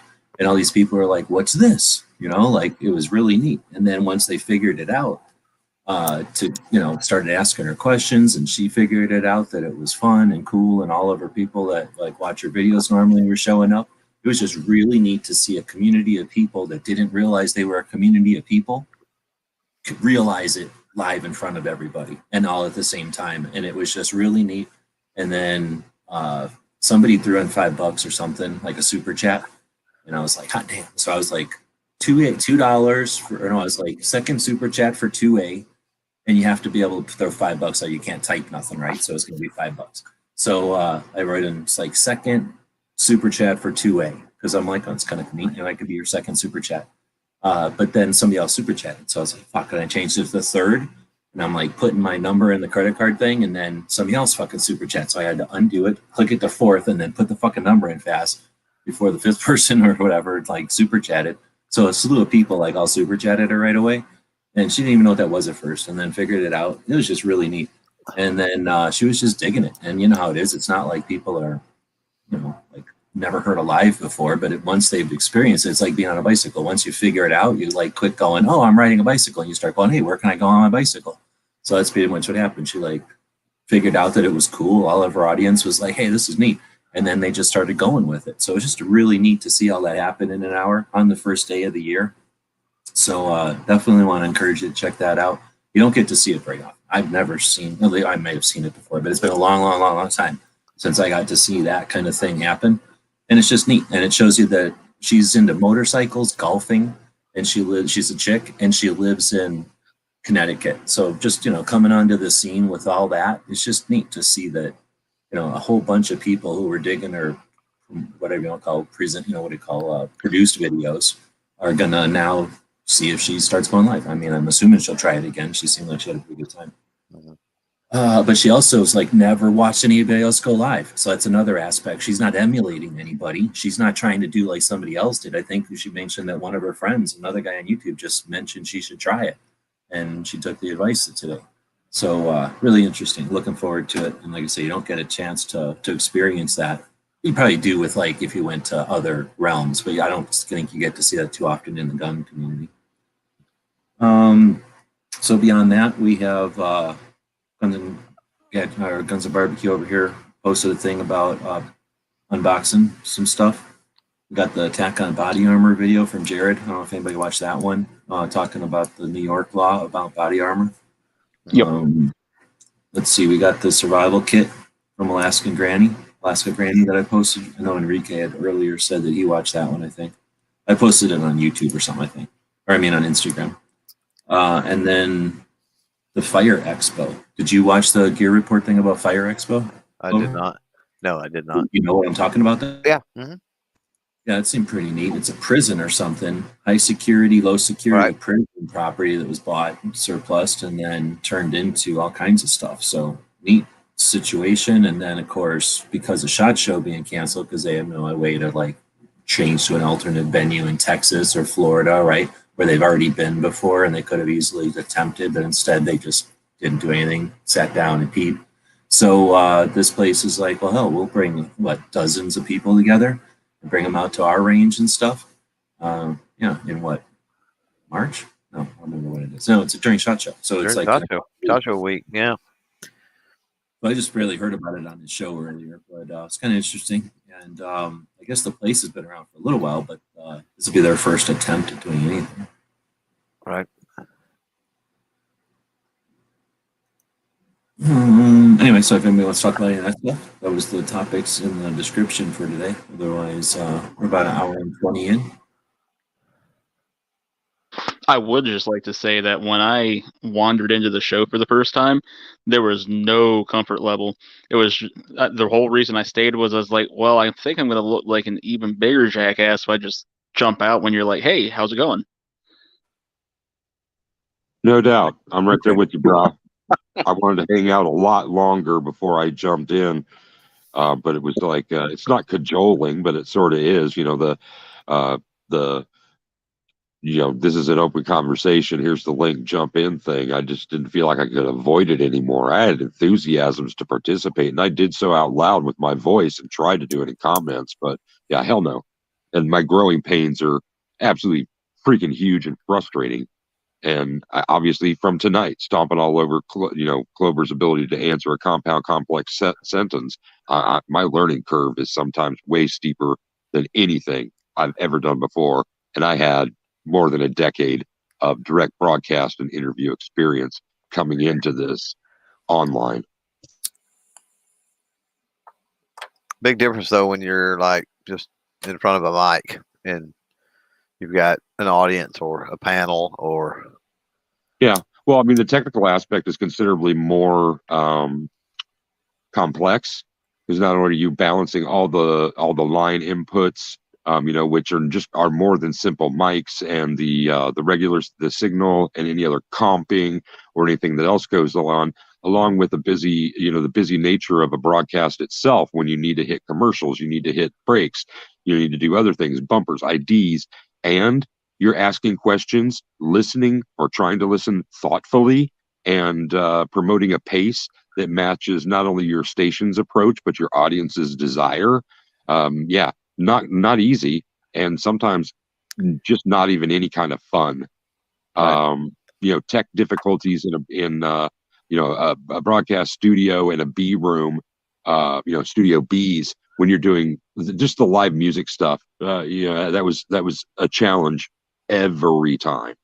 So keeps you on your toes, makes the time just whiz by like you didn't spend 3 hours, in a radio show. But Right. yeah, growing Well, I mean, pains. it's, when you go live, especially when you go live, it's one of the reasons when I deviated, switched things up, and went to Monday, and I bring in another creator or something like that. Man, handling an audience, trying to go live, and then handling an audience by yourself is tough, because you've got comments to read, and so you got to try to talk while you're scrolling through comments, and then you got to try to remember a comment way up there, and it's just it's a lot tougher than when you have a panel, and then you can take a little bit of a breather, at least kind of while they're talking. Use that as a buffer. Yeah, if you're not answering the studio phone or someone popping in and saying, Right. "Hey, you got a call on line too. If you want to take that during the break, we'll cover you." Right. Yeah. Right. Yeah. Yeah, because having the office duties as well as the the in booth duties, it seemed like I was always at cross purposes. Yeah. No, I can't answer the damn call. No, I can't write a letter. I'm gonna jump because I got to get up and go take a test in the morning. So. Yeah. Hey, you don't need a hell of a lot of luck because you did what you needed to do. But yeah, good luck, man. So. I got to be over there at 10 in the morning. So for me, it was like school, where the radio club, like, I guess, gets, rents the schoolroom or something. So they got just for a 5-hour window or something, they just had it. Is it like that? No, they've got their own building on their own land with their own big tower with their own repeater, and the club does. It's looks like, and I Google Street View or whatever, and then I'd asked them when I called, because they had the time wrong actually. I asked them when I called earlier today. I said, I asked them, is that the building, or had they painted it or did anything? And they were like, "Oh no, that's it." And I'm like, "Okay, well, I know where that's at." But yeah, I would say it's probably maybe like a 10 by 20 little building. So not very big, but The place where they already have it, and it's all, they just have to show up and turn the lights on. It's not like they have to set it up or turn it into a classroom. nah, that's it. He said they would get there a little bit early, kick the heaters on or whatever.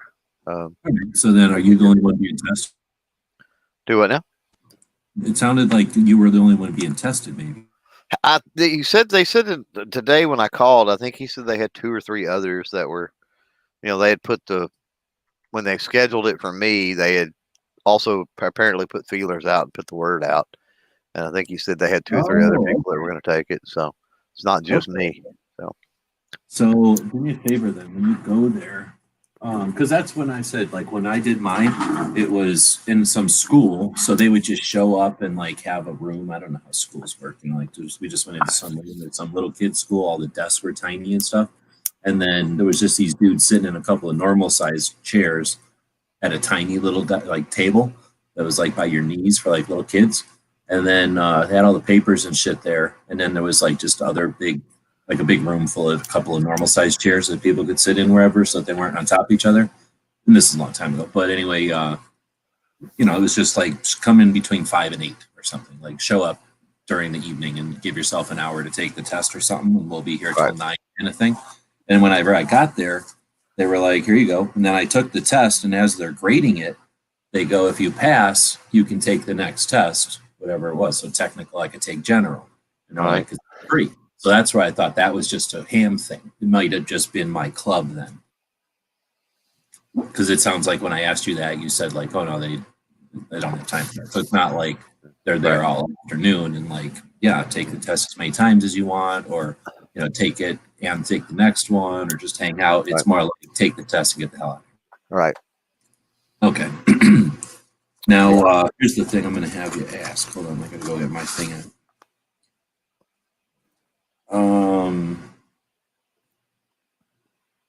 Yeah, if you would ask them what the deal is to renew. Like, do you got to take the test again, or do you just throw them another $5 or whatever, or what? Because I'm getting close to having to take mine again, or renew or something. They last only for 5 years. So unless you have to, they only last 5. Yeah, mine's expiring. I thought they lasted 10. I haven't had it 10 years, I don't think. Oh yeah, they do last 10 years. So I guess mine's expiring after 10 years. So I guess I've had it for a while. Yeah, if you would find out if I got to take the test all again, or if I just send them $5, because I'm pretty sure it's not like the old days where they care if you really know how to ham anymore. They just according to, and this is again, this is through that ham radio prep, because it walks through all kinds of different things, but it says that it's just a matter of paying the money. That's what I kind of thought. I just wasn't sure. It's just renewing it is like pay the $5 and you got it for another 10 years or something. Mm-hmm. I'm almost positive. It's like a driver's license. You don't have to ever take another driving test unless you screw up or something. They don't think you forgot the rules, or they just don't care if you know the rules, I guess. Right. Well, especially, and if you've been using it for that, for years, you obviously know what to do and what's going on. Okay, well, I appreciate it. But if it was like I have to go take the test again, I probably wouldn't have bothered. Just because I don't have. Well, I can ask, but I mean, according to my, like I said, my study material I was going through, it goes over all that. If you've been studying it, then you know. Because they're going to be like me. They're going to be like, I don't know. I'd have to go look. Well, that's what when you said 5, I'm like, are you sure? Because test material I have says 10. So, yeah. Well, let's put it this way. It seemed like I've had it for 5 years, but I guess I've had it for 10. So it was 10 years ago that a bunch of us on YouTube decided to get our hams after somebody else did. And then we've all had them for 10 years. So Hosh will be getting his due here in a couple of minutes too. Right. Or is he already done his? His was right. I got mine either right before him or right after him. Right. Yeah. All right. Cool. Yeah. Anyway, so yeah, good. Well, I won't say good luck, but have fun with it. Yeah, I got it. I guess I'll renew it. I was gonna quit it, and then because I thought it was gonna be effort, and then I was gonna start making a series of like why the CD is better. I'm still going to do a series on why CD is better, because I don't think ham is worth it. But yeah, hopefully, in I guess a couple of hours, you'll be able to be like, I'm ham also. Right, exactly. I think you have it as soon as you pass. Or maybe I'm wrong. Well, as soon as they get the information linked into your FRN number or whatever, yeah. Well, I was going to tell you something. As soon as you're in the database. I gave Ghost advice. Did he pass that advice on to you? About what? About ham? I don't suppose. Then, well, here, I'm just going to end it. Okay, so thanks, everybody. Unless anybody's got anything else, Makojo is saying thoughts on Lauren Oliver. Do I know who that is? I don't think I know who that is. Lorraine Bobert. I don't know what that is. I don't know if I'm saying it wrong or what. Sounds familiar, but I can't. She's the gun carrying, the gun toting from Colorado, I think, congresswoman or whatever. Shit. I forgot to put that in the list of shit. She's my hero. In fact, I'm gonna. Hold on. Let me just put it in the side chat here, Clover, so that I don't have to end the show. I guess. Hold on. You can read the side chat here. You don't have to leave that quick. Well, there's something I gotta have for it tomorrow. Yeah. I don't think so. You could just email it or text it or something. I think. Well, I'll just text it to you, I guess. You're not gonna fall asleep right after you leave the show. I'll text you in a second. But yeah, before you go to the thing, I'm gonna send you some heads up. Okay, that'll work. So yeah, I don't know nothing about her except for what I watched on Jared's video, where he showed the clip of her talking up to that one dude. I was like, dang, she's my hero now. She's one of my heroes now. So I don't know. That's all I know about her. What do you guys think? Clover doesn't care. He's not even 280. Yeah, I couldn't remember who she was, but I knew the name sounded familiar. With what I have heard about her, she seems pretty freaking awesome.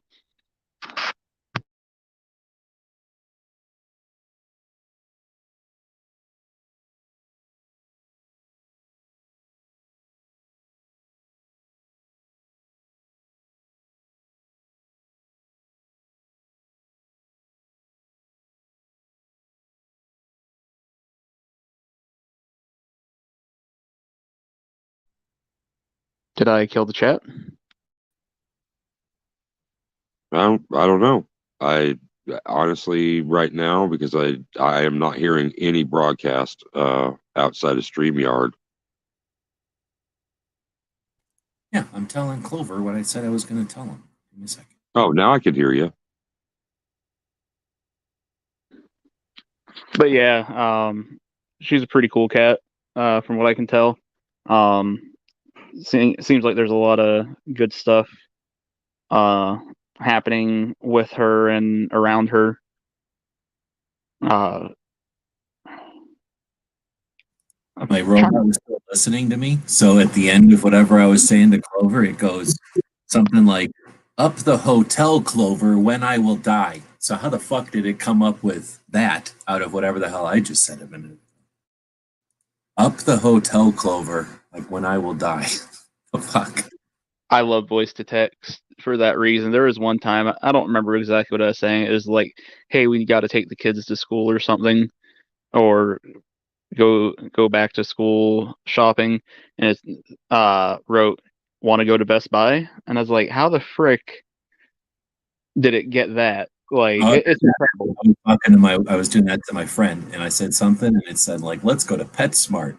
I'm like, fucking robots, I did not say that. And he's like, why do I want to go to PetSmart? I'm like, I did not say that. Fucking robot decided to fucking just put that in there. But the worst part is when you try and explain to them what you did say, they're like, well, how the fuck did it get that out of what you're trying to tell me you said? You wanted 14. I really like PetSmart now. Let's go to PetSmart. Like, what? Is Lauren Boebert the one that also is trying to get the exemption to be actually able to carry in the Capitol? Yeah, that's what she is doing. So basically, Jared made a video where she was, back in the day, walked up to what's his face and was all like, punked him out in front of everybody. And then now she's in Congress, and they wrote a letter with like 26 signatures, I think is how it came down, that say there shouldn't be guns in Congress. And then she wrote a letter with 86 signatures that are like, F off. Freedom. Yeah, then I want to say it was actually on the Daily Bullet. Paul was talking to one of his guests, and she was actually mentioned on there. And somebody had, or it might have been Polite Society podcast. Either way, she was mentioned, and somebody had mentioned, is she kind of one of those people who, is just going to be working on it for her, or does she have an end game in mind? And one of the people spoke up, said no, she's the type that, she's going to get the perk right away, but she's going to turn it around and say, look, nothing happened this whole time that I've been carrying my gun in here. Why can't we let our citizens do it either? And all in all, by the way it was made to sound, she's got the big picture in mind.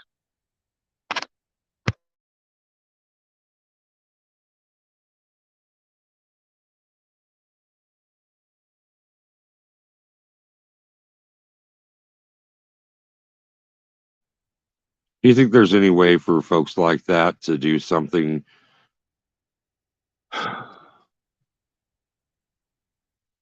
instead of struggling and shouting against the Electoral College, just eliminating it?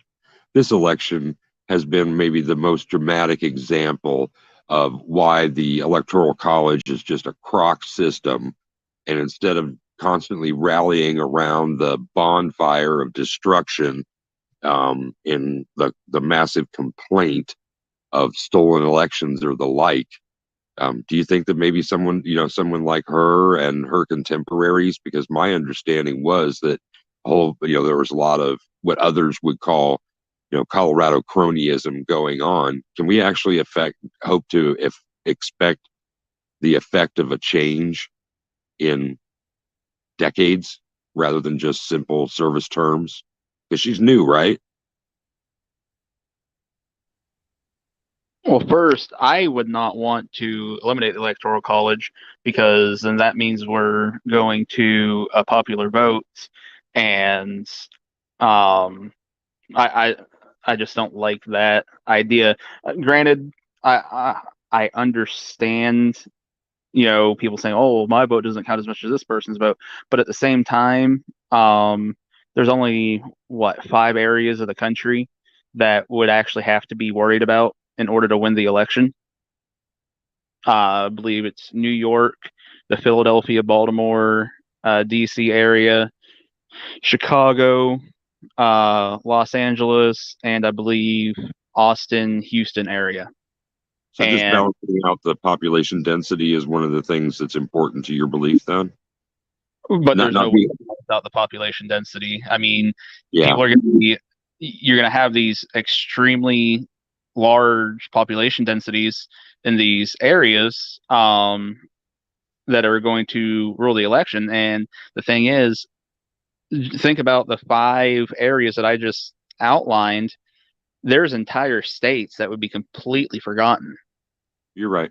You're absolutely right. I wasn't trying to suggest that your observation or belief was ill in any way. Yeah, it's just I guess I'm completely disappointed, and maybe that's a thorough disappointment on both of the bipartisan sides, that something like the popular vote is not a genuine expression, therefore, of a citizen's participation.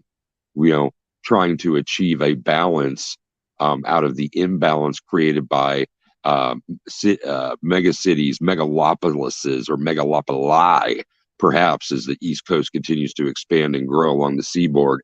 Yeah, I totally get it. I totally get both sides, but that kind of disappointment the average citizen feels when up against something like the Electoral College is not. It's not a subversion necessarily, but how far away from the founding, our founding culture's experience and intention for the future, not being able to prognosticate, out another, 200 years. I mean, geez, yeah.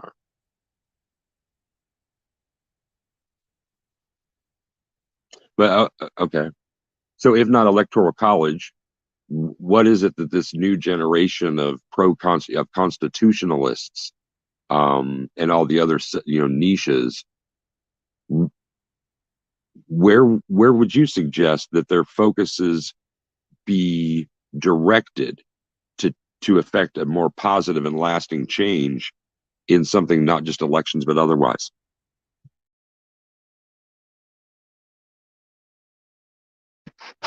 Well, I think that gets into a lot of the drain the swamp stuff like that. Obviously, people like Lauren Boebert that are going against the grain, they're going to be met with a lot of resistance. And the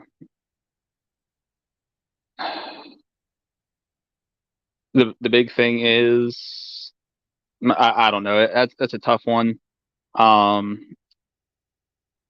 think what it really comes down to is there just needs to be more politicians like her that are going to go against that grain, go against the status quo, go against the crony capitalism and all that other buzzword key stuff that people like to touch on. And the thing is, fine, she's doing awesome now, but what happens in 10, 12 years or something, you never know.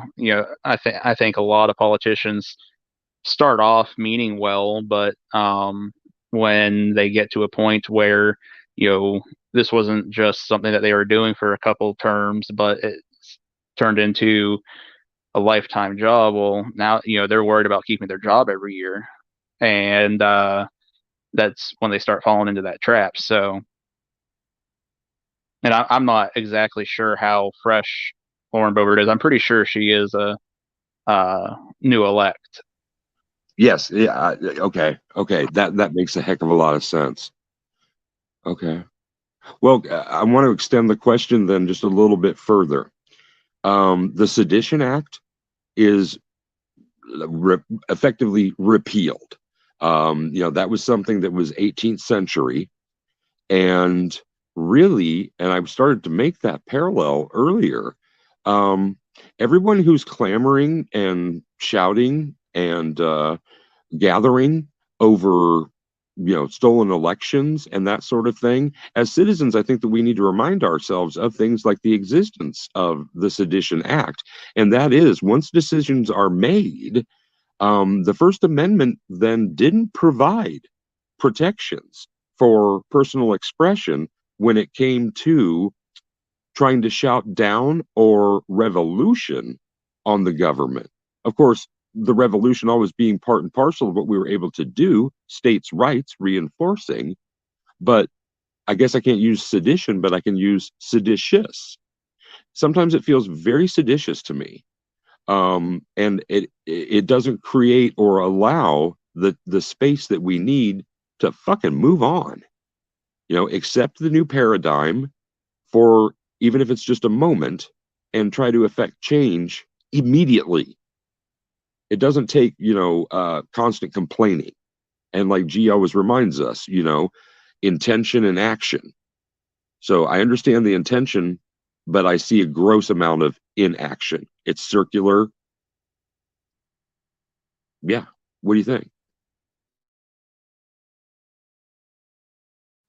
I think that as you get older, you figure out that things don't happen overnight, and that it would be unrealistic. I wouldn't want to live in a country where everyone unanimously comes up with the same decision or the correct the correct decision and acts on it. No, I mean, slow, whatever, bunch of people debating and everything. That's what comes up with a government that can't step on your throat because it can't lift its foot up. It's basically in a quagmire. I don't want an efficient government that can jump all around and act quickly.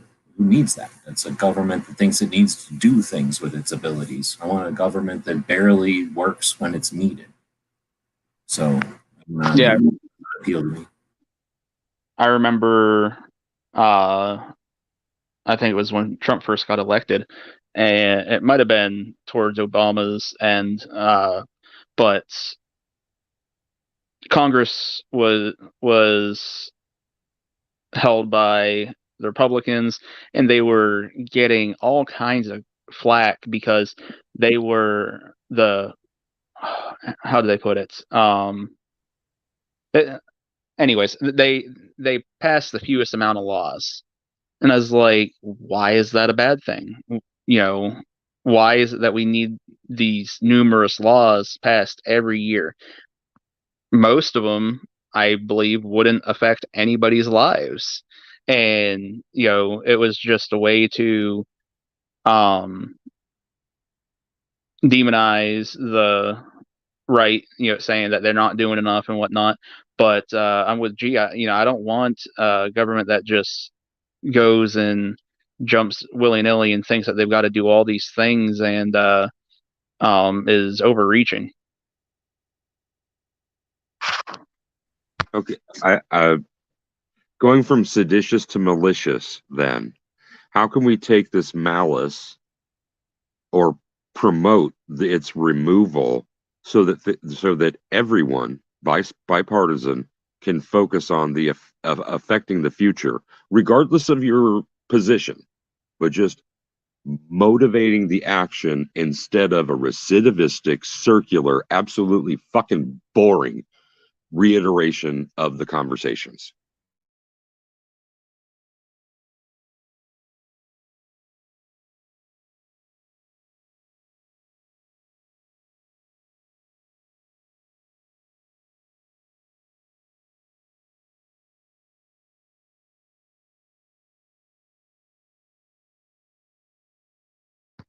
I'm trying to figure out where you're going here, DJ. Sorry. How are you going to make a bunch of people do something different? You can't make nobody do shit. No, that's not what I'm trying to talk about at all. It's how do we move people from well, what I suggested was seditious.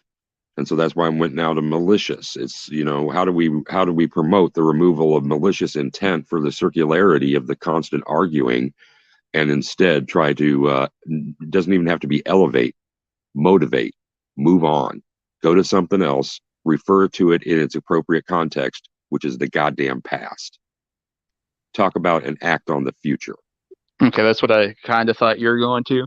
I think the end thing would be take the money out of politics. No more super PACs and super donors and things like that. It would be one thing if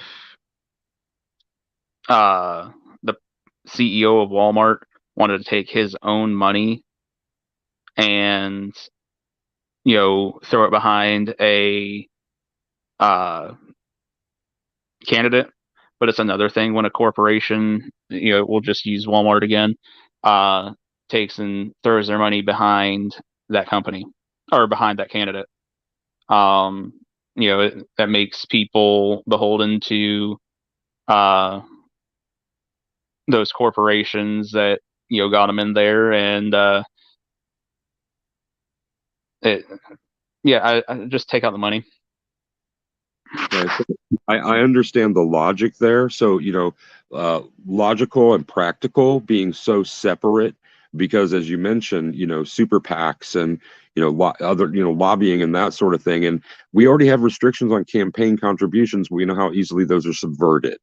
We know that there are supposed to be other, limits, read restrictions on that sort of thing happening in other regards instead of just monetarily. So how do we, if we say, if the genesis point is term limitations and your suggestion is the removal of money, what is perhaps the practical process of that pursuit and implementation? And then, first part as individuals / voters, and then as any of the sociocultural groups, regardless of any consideration outside of their own exclusivity based on inheritance of qualities, or how we section off and name different subcultures.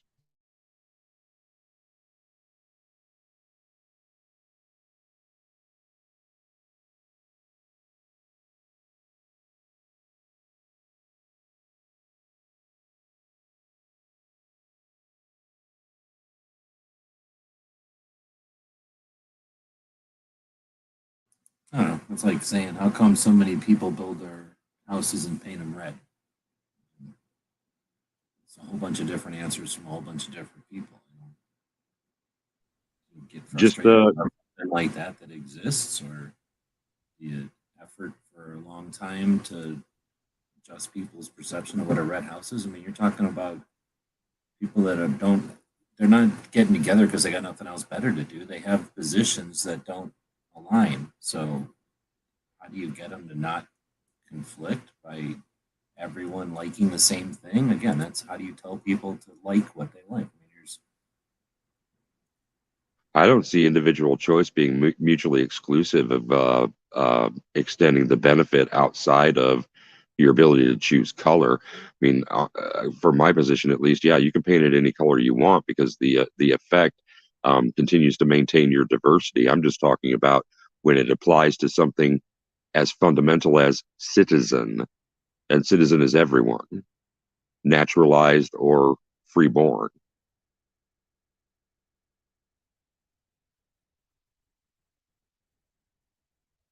I don't know. I don't know where we're at now. It was a gun chat though. So Ursula is saying, I don't think you're going to turn this around. Even the mainstream media is estimating 50 million Americans think the election was stolen. So he's talking about, I don't know where we're at anymore.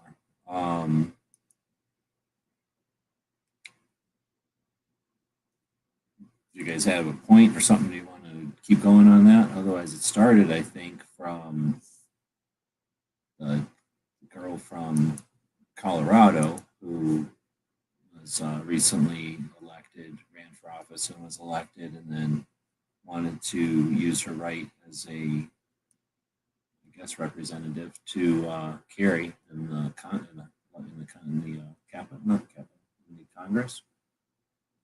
So I don't know. Then we went to electoral college and got to wherever we got to there.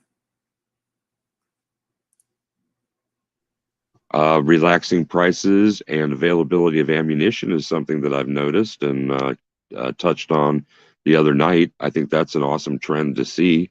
I think that maybe we are at our first new plateau of relief and recovery.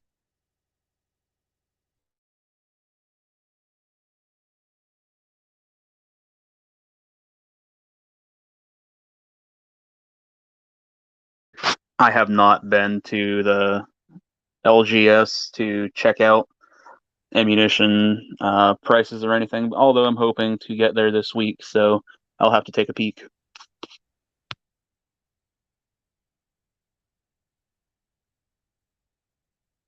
Prices in some calibers are now dropped to about 60% of the pre-peak of the ridiculousness.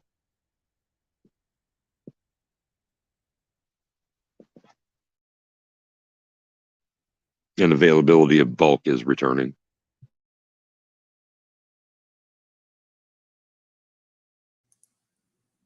Well, there's going to be plenty of people that talk about the situation currently, the present, and occasionally people look at the past, but I don't know how many people are going to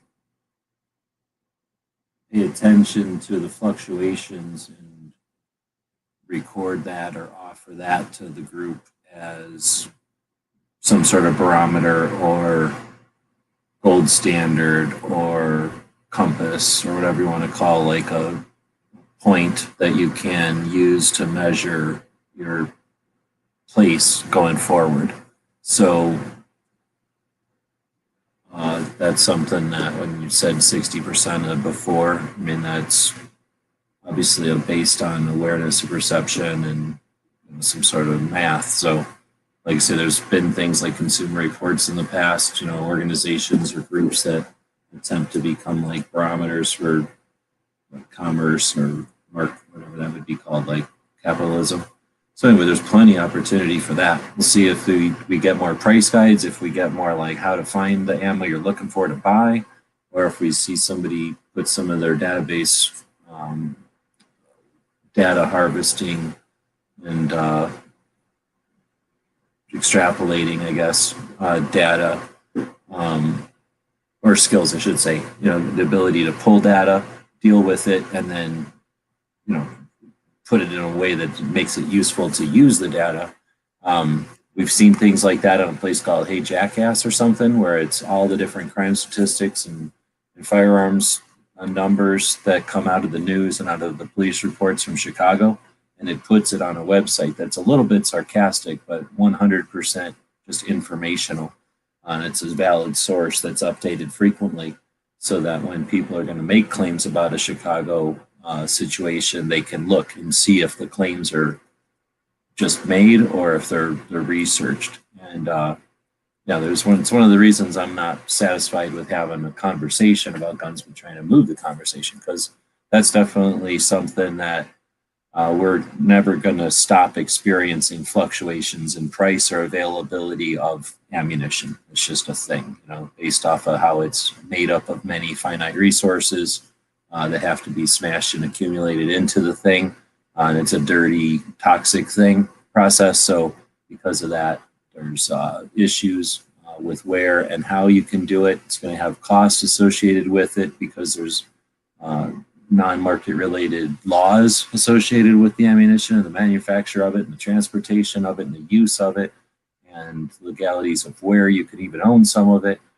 There's always going to be issues and fluctuations. So again, I tend to look at things as how the antis, how those that are against freedom, how they use us and our situations as mechanisms where we don't have insight, we don't have self-reflection, or we haven't, and we allow ourselves to be, I don't know, not basically used, at least is the way to say it if it's not manipulated, but we let ourselves to be distracted, sometimes intentionally, and then we don't ever really put any thought to it. So I think the same thing with the ammo, except more in a marketplace type of thing. There's a ripe opportunity there for somebody to add something substantial to our community by tracking ammo and going back in time and looking at the fluctuations and shit. Now that we were saying this, I'm going to be adding it to my ammo history project that I'm working on. But, I'm not semi-retired and have, life luxury where I can just spend time on shit like that.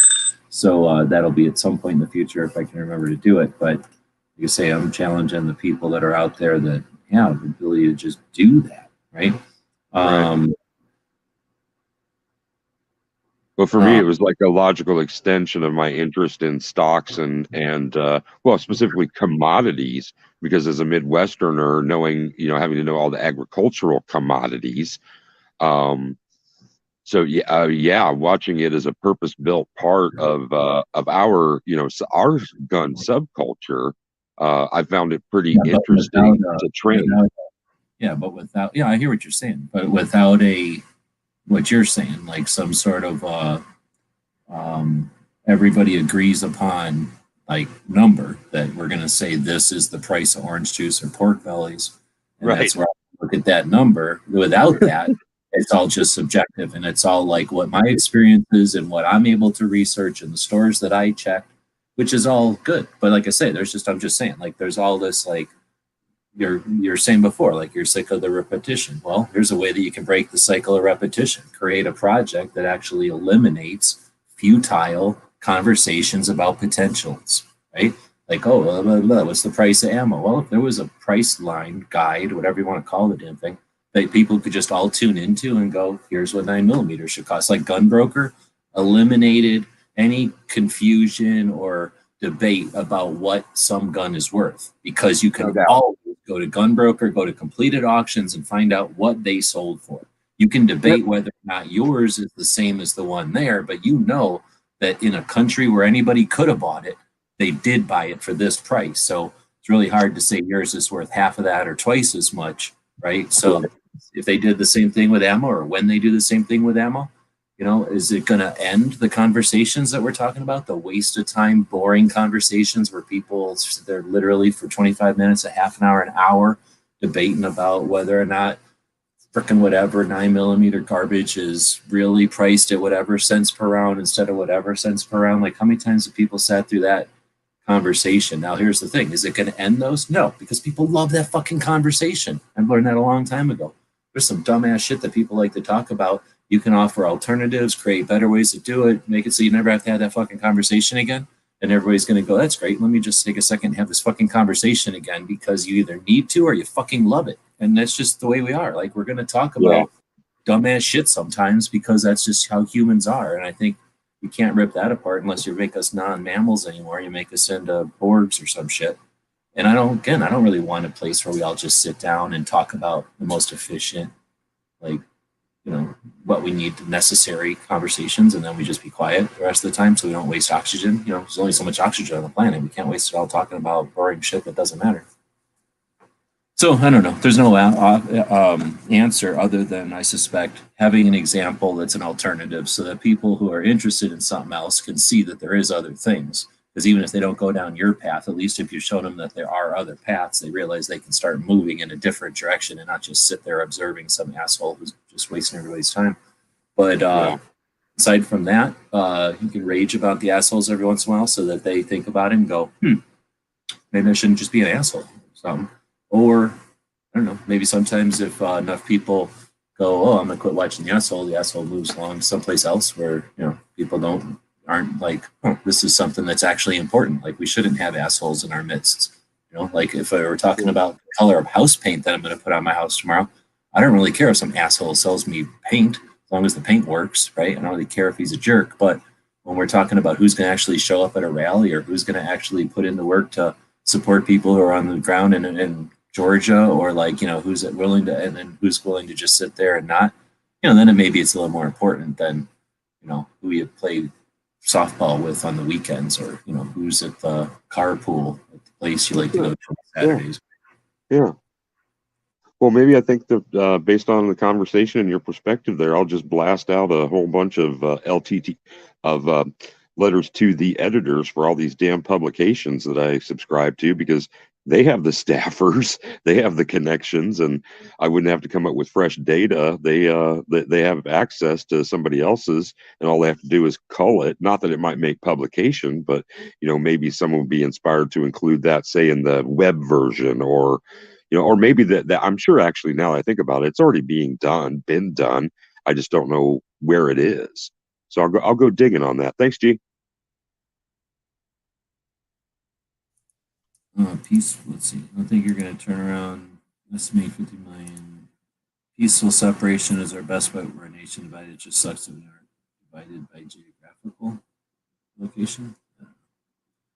I think you can divide anything that's a bunch of particles in any direction or along any fracture line. So if they decide to divide people by, what color they like, or how much they make in a year, or how much they spend on artificial sweetener, or if they buy left-handed accessories, or they can make any line they want. Like, what do you like? What do you care about? There's a million ways they can divide us. They've picked some interesting ones lately. And when you poke something that's competent, it reacts. And when you put pressure on something that's aware and competent, it'll eventually do something. It'll shift, it'll move, it'll stop the pressure on it. So hopefully their manipulation isn't as effective as our ability to persevere through it. And I'm pretty confident, since World Wars couldn't do it, and all the weird deceptions that the mighty Russian empire, when it had full spies running at us, Cold War. We always talk about Cold War like it was just missiles and shit. There's also a whole bunch of crazy escapades by spies and people that were embedded and stuff, and all kinds of weird stuff that was going on. And we're still pretty strong through all that. So anyway, we're not doomed. We're not. It's not an easy run, but we'll keep trying to do something. I'm going to end this show, though, because it's already the middle of the night. It's Friday. The show was not as good as some of the other ones. It's been 2 hours, but I'm giving this one a lower rank than some of the last ones lately. So I don't know how many people might have showed up for the first time. You're certainly not watching it this late. If you're a regular person, you're got to be a diehard to want to watch this far into it. So for all of you, thanks for showing up. We'll see you on Monday. If you're still here, you might not even show up ever again. This might be the last show. You guys want to plug anything on the way out? It's Free Patch Friday, so you might have just a little bit more time to run over to the store. Tomorrow is not mutually exclusive, the only every second that matters, but tomorrow is the first second of the year. Oh, that's a good point. Tomorrow is every second matters. So anybody that wants to effort on that, feel free. It is an awareness campaign to do something about the Second Amendment, or for the Second Amendment, on the second every month. And looks like the first one this year. Right on. So are